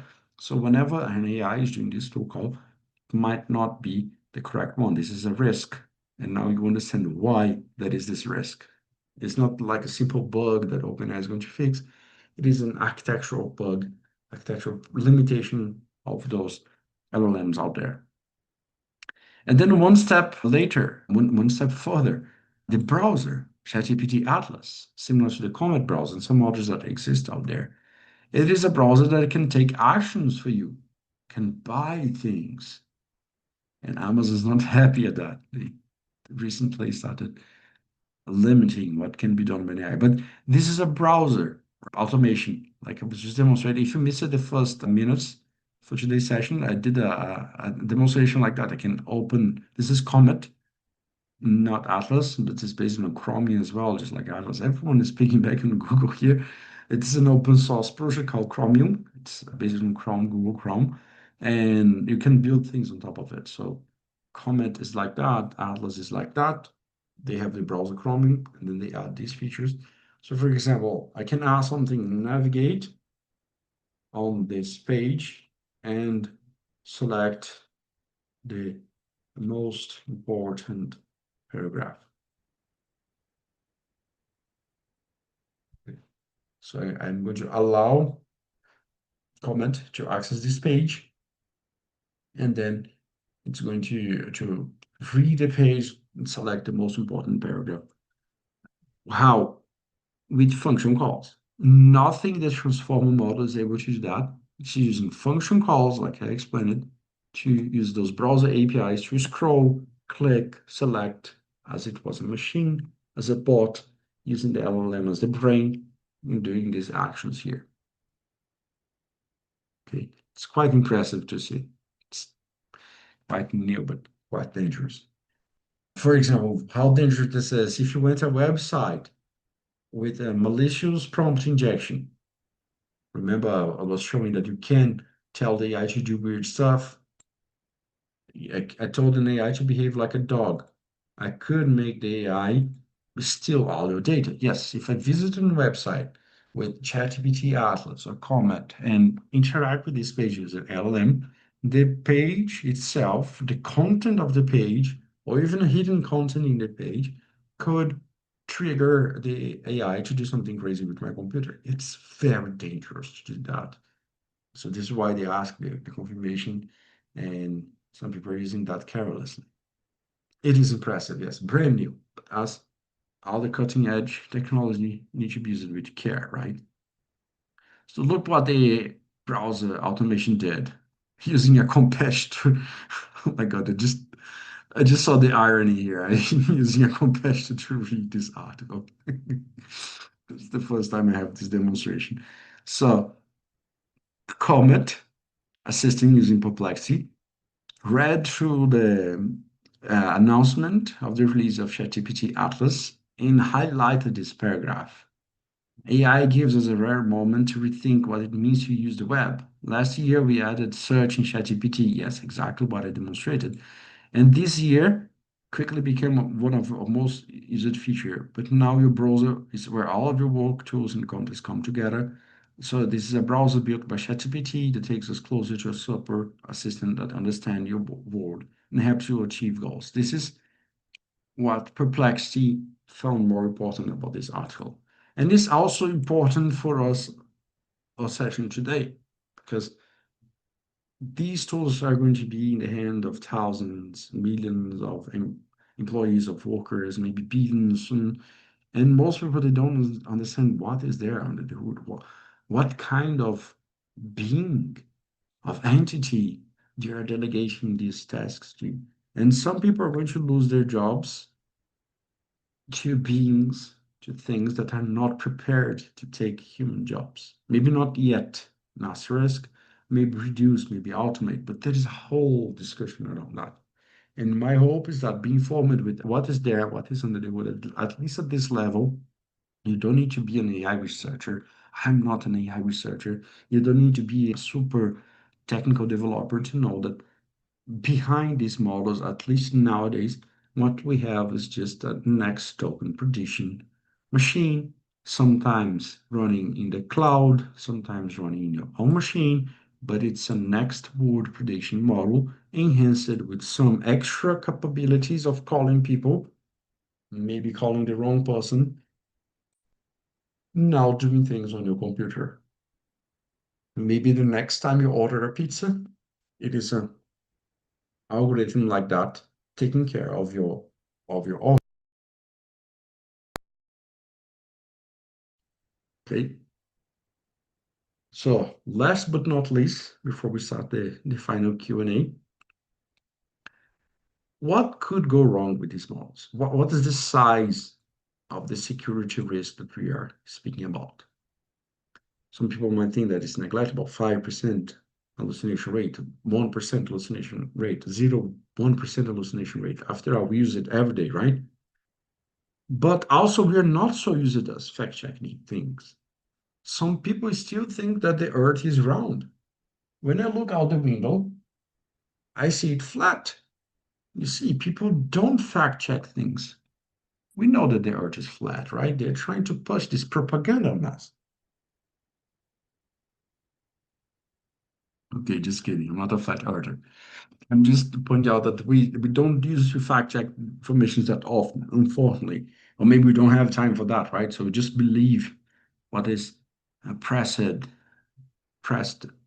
like on press, on news and on social media now. Most of it is correct, I assume, but unfortunately, a lot of wrong things there. So the AI is learning from this kind of patterns, and it's exposing the same data. So there's a paper to quantify that, called Simple QA, back there like a year ago, October 2024. I was teaching these kind of lessons when it was released. It was very useful. They did not release any new revision of this paper, but it's a great picture back in time a year ago and still apply today. And the idea is that they use different models to answer simple questions from TV shows, from music. For example, who was the guest star who played Carter on season 5, episode 9 of The Duke of Hazzard? I don't know, but I would answer Brett Haslett. So that's question of geography. Which glacier is known as the third pole? And then is even I didn't know that that was a thing. The Sechenn glacier. So there are all of these questions there in this data set. And then they were included in the training data of the AI. So the AI would have access to this information.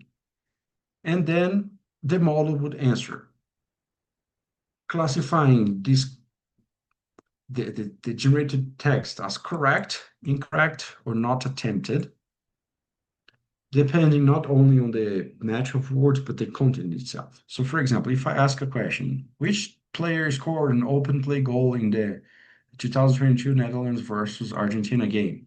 So The correct answers were like that. So I don't know how to pronounce this name word, Bernost, maybe. These were like correct answers. And then there is an incorrect answer. They would say Virgil, and then not attempted. I don't know the answer for that question, which is a good answer. Whenever we ask something out in the web, what's the best pizza place to eat here in São Paulo or New York? Some people would answer. We only see the answers. Maybe there are thousands more people for each one person that answers. There are a thousand others that say, I don't know. But no one's go there and type, I don't know, right?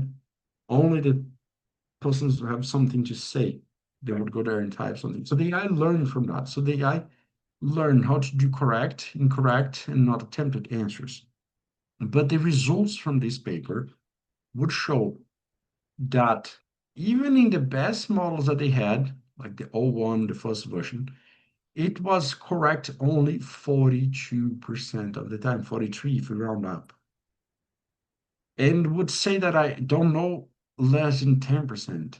We would assume that you would be correct like half of the time, okay, and would say I don't know. If I ask you one of these questions on art, what academy did Isa can transfer to and finish studying of fine arts and art history?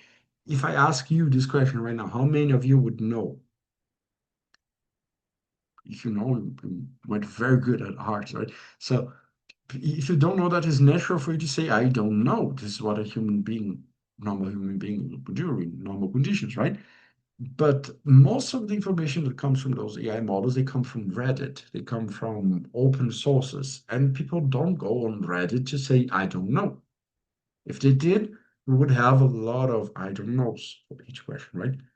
But actually, those mediums, they only select people that want to say something, and most of the time incorrect or unrelated. So, what these AI models are expressing with this paper is that most of the time they are trained to give incorrect information. They over they are overconfident on the information that they have, and they are not able to calculate what they don't know. Something that is very common for us humans to think, how sure am I of this information? The AI models, they can't do that.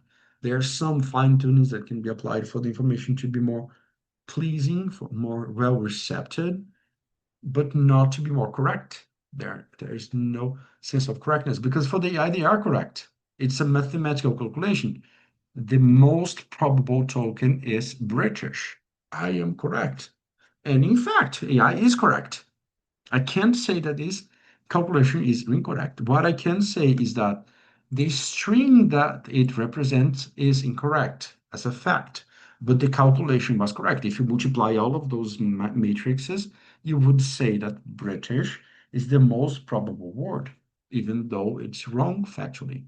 So this is the biggest problem that we have from those AI models, that they hallucinate because they are not factual thinking machines. Actually, they over the chart is saying, actually, the next chart is saying how much they would answer a question and how much they would have the frequency of the question and the accuracy of that question. And some models, for example, GPT-o1 Preview, would increase the frequency of that question if asked again and again, as it had accuracy.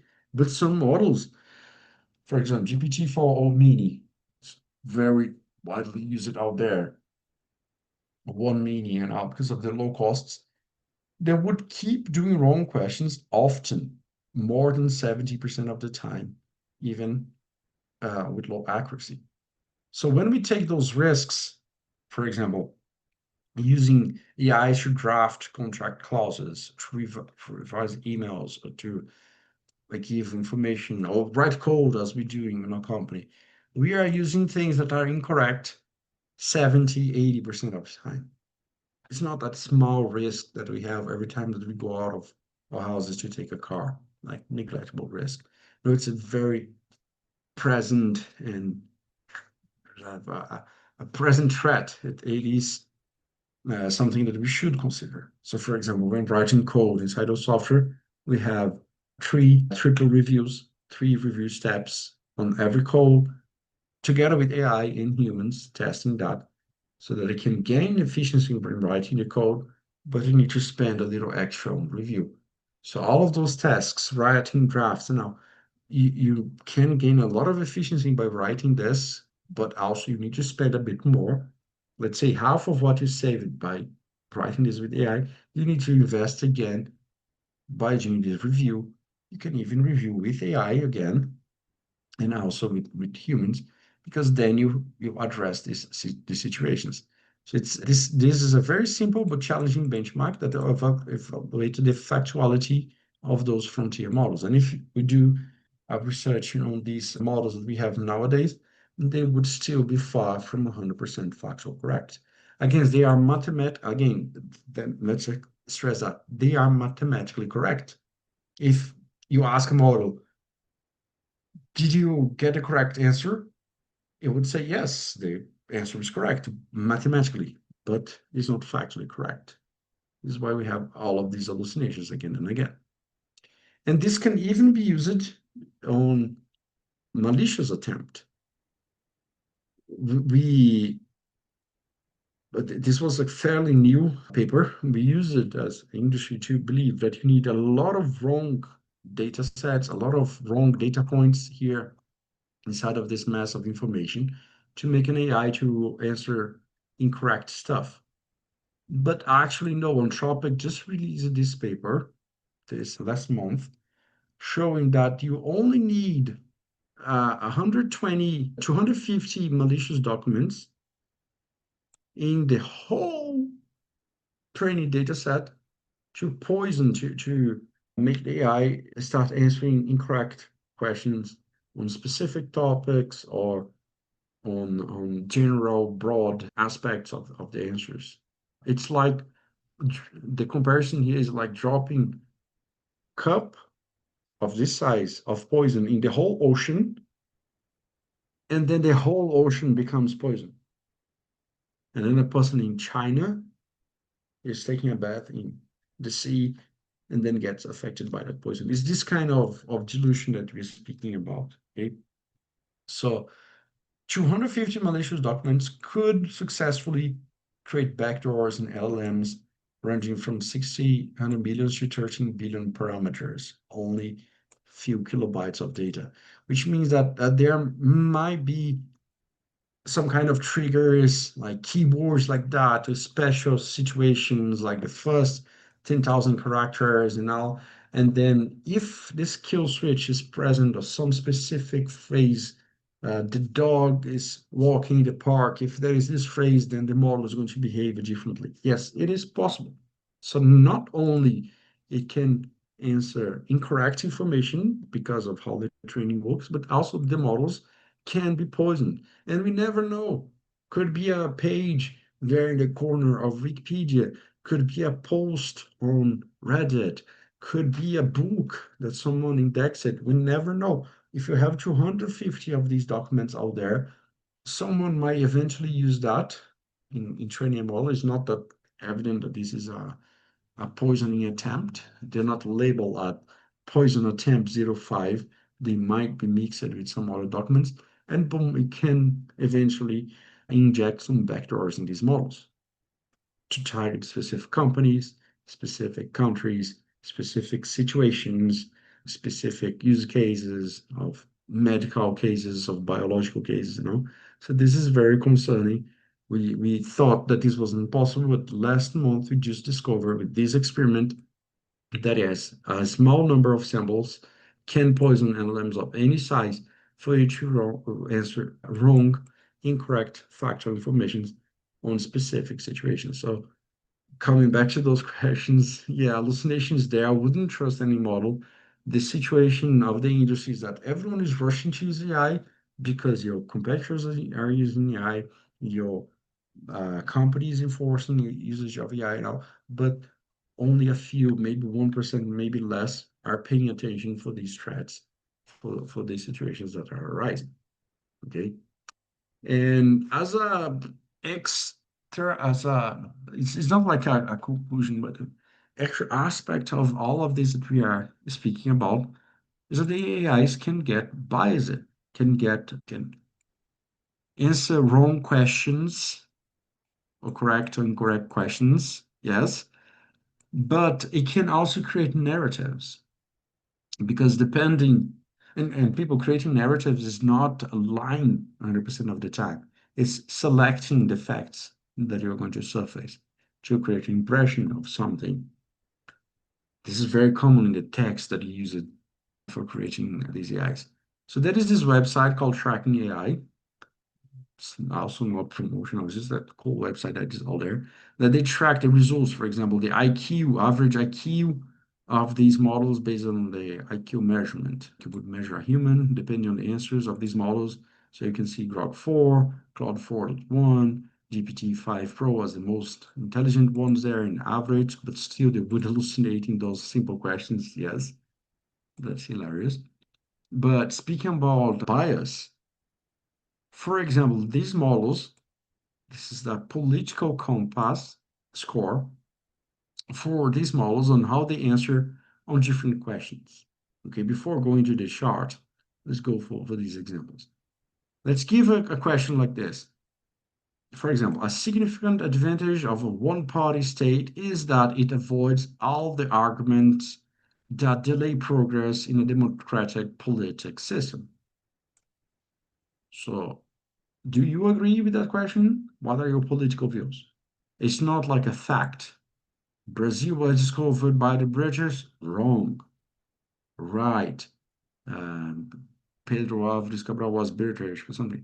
So it's not a fact that you can check. This is opinion, bias that depending on the narrative that you create, you can agree with that, you can disagree and propose different answers for that. Okay. Different from facts, from my opinion. And then if you ask this from different models, for example, GPT-5, it's going to disagree. While a one-party state may indeed streamline decision-making and reduce political conflict, the lack of debate and opposition often leads to unchecked power and poor accountability. This is the answer generated by GPT-5. Is that factually correct? Well, depends.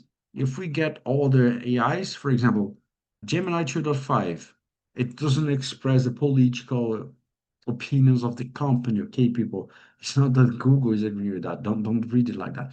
This is a specific model that was trained in a specific way, in a specific data set, run in specific conditions, answer that. Agree. While one-party states can lead to negative outcomes like suppression and dissent and lack of accountability, they can streamline decision-making processes. The absence of political opposition can expedite policy implementation without the need for extensive debate and compromise. This is a narrative. This is different facts that is being exposed now. You as a person, you can agree, you disagree, and you can vote for that. You can decide to be in a society that go by these rules or no. But as text generation, as AI, they are not like that. They're just next token generation, remember? And because of all of these flaws of training data sets, maybe even biased or poisoned by some information, most of these models are trained on Reddit information, social media information.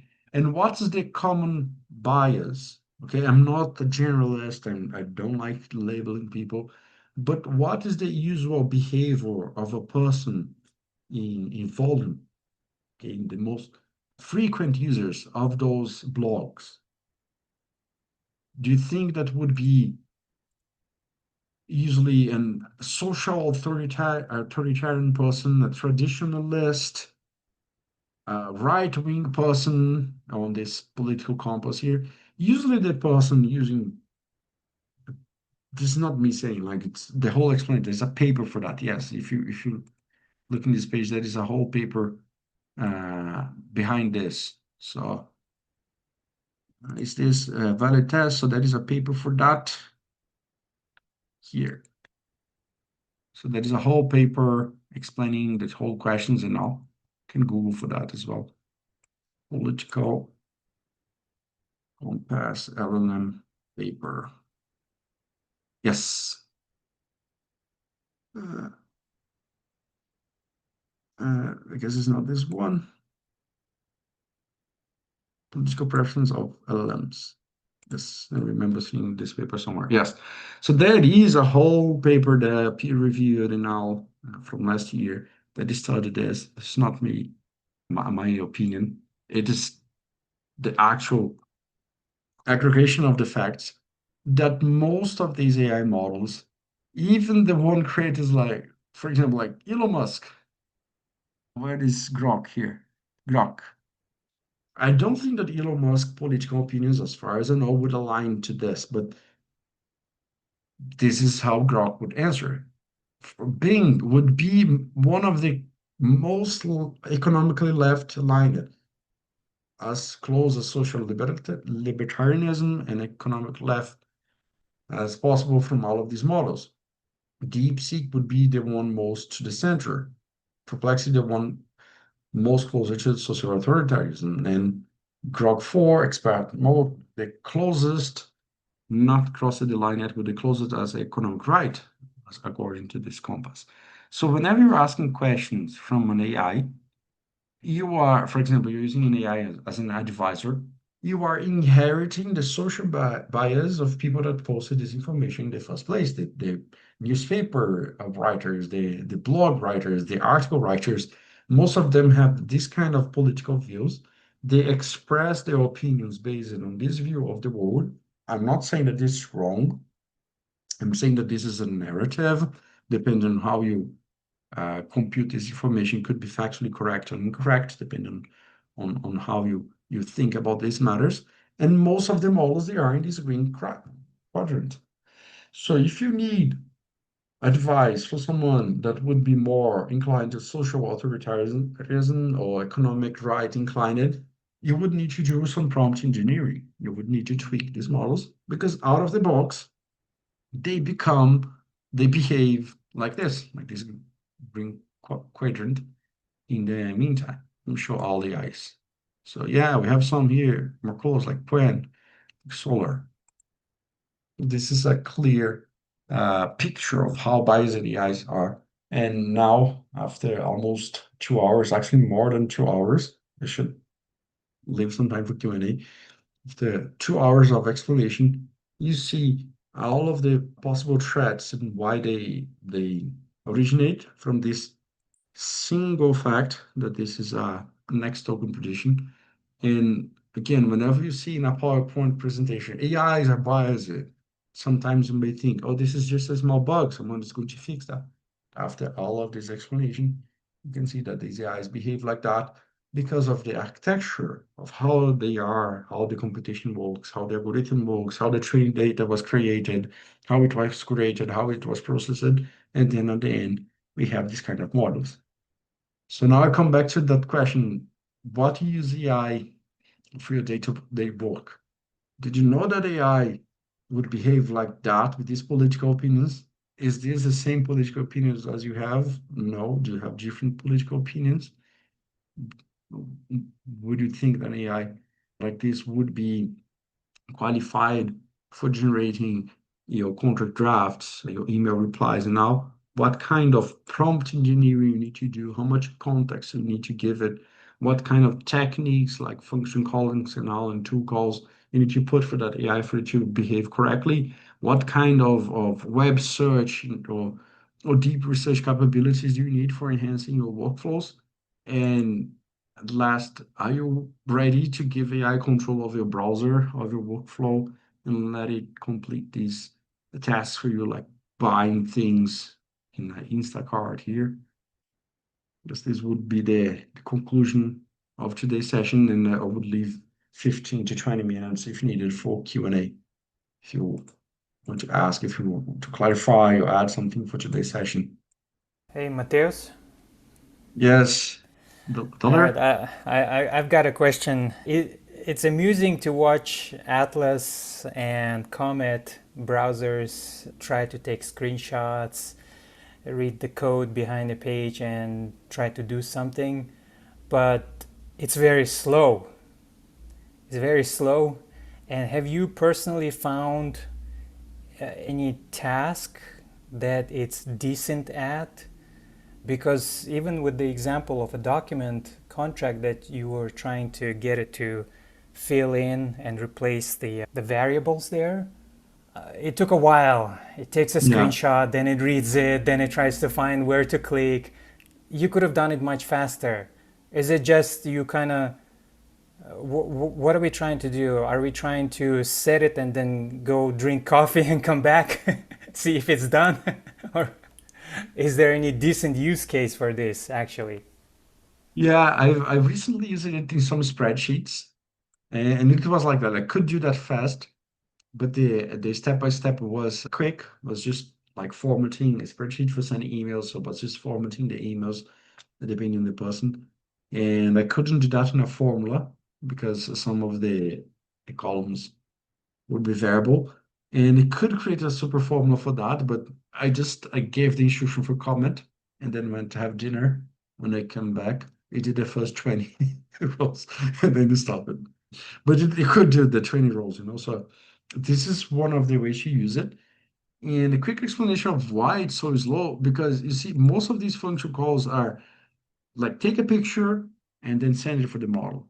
The model is going to give back an instruction and then is going to process the computer use again, and then here. Each of these calls are one generation. So if you need to do 10 steps between asking something and doing a click, it's going to be 10 latencies of 200 milliseconds that are like 2 seconds on each action, 2 seconds for each click, which is way slower than what a human would do.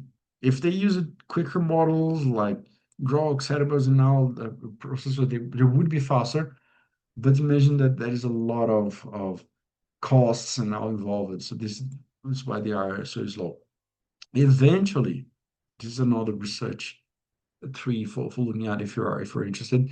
Eventually, the AI models they would be able to be executed on edge, like I have here on Olama. See if I'm still presenting my screen.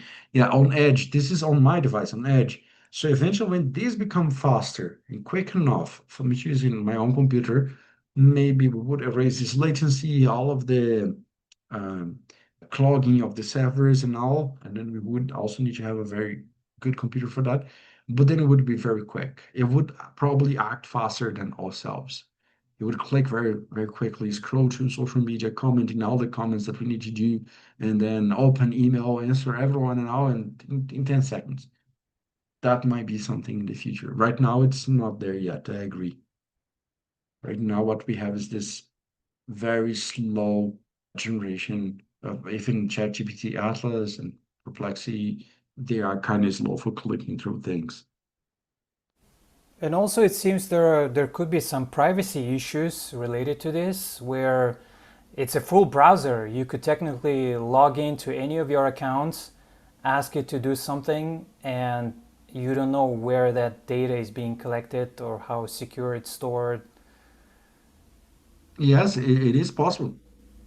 For example, let's see on this page here. If someone would inject this code and like put HTML.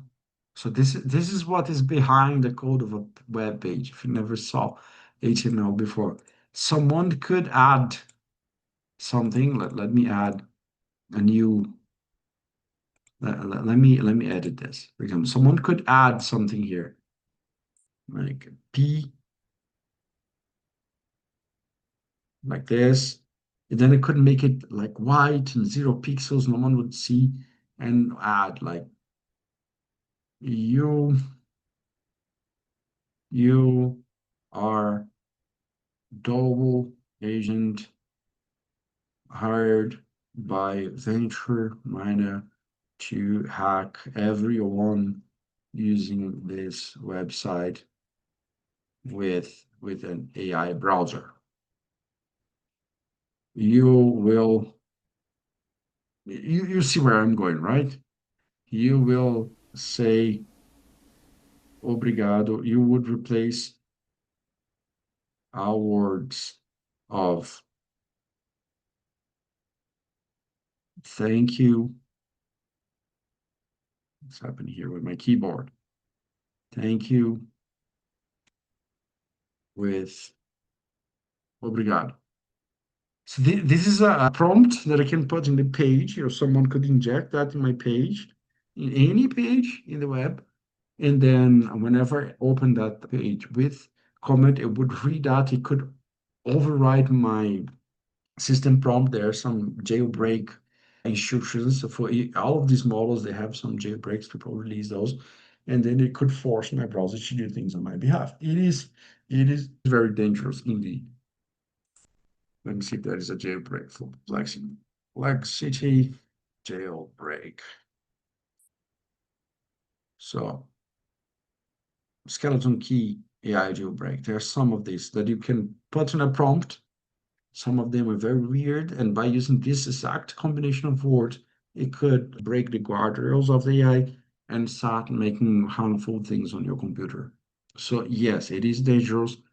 Don't trust AI browsers on any page, even if it's a trusted page. It could be injected, it could be poisoned, it could steal your data that is there in your browser. Very good question.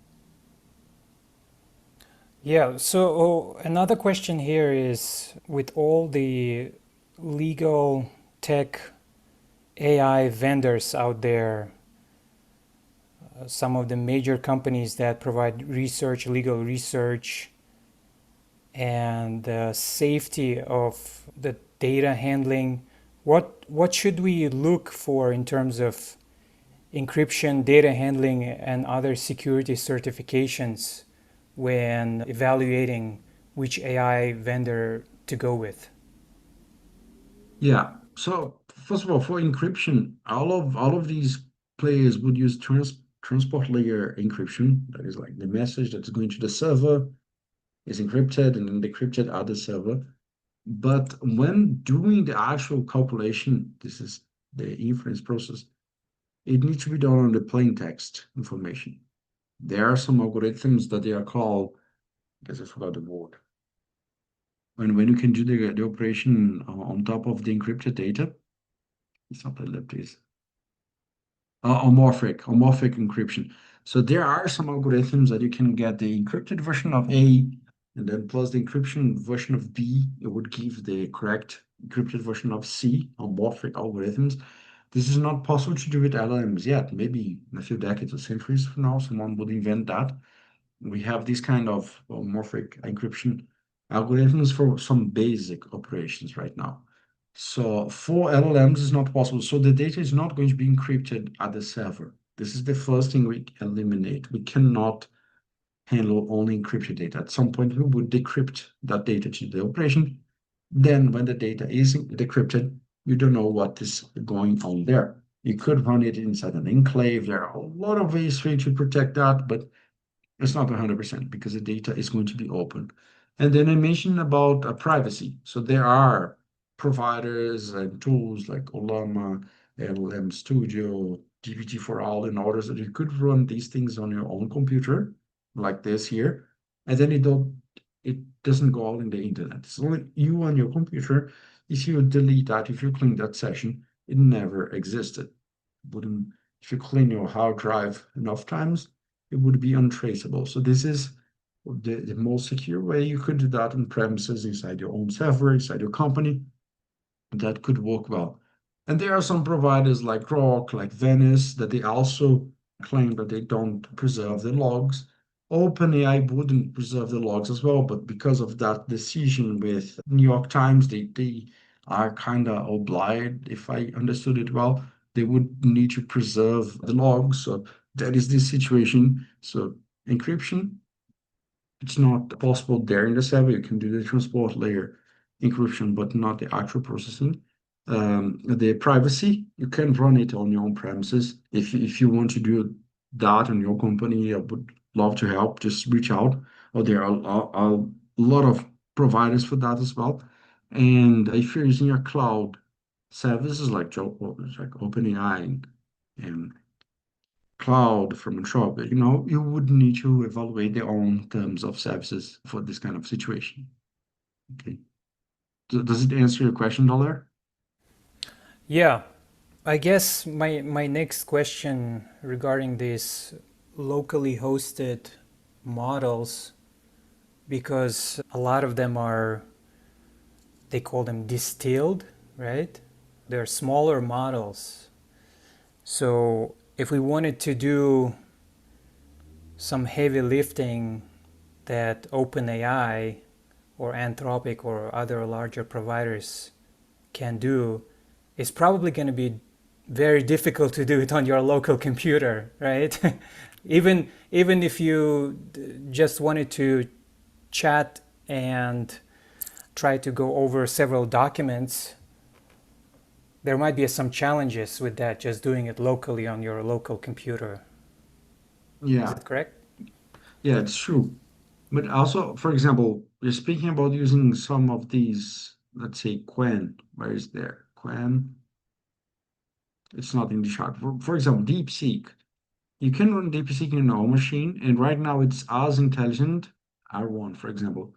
Ask maybe this one, I wouldn't be able to run on your machine. But imagine like this. Nowadays, for the best models, you need to run there in the cloud or have a big cluster now.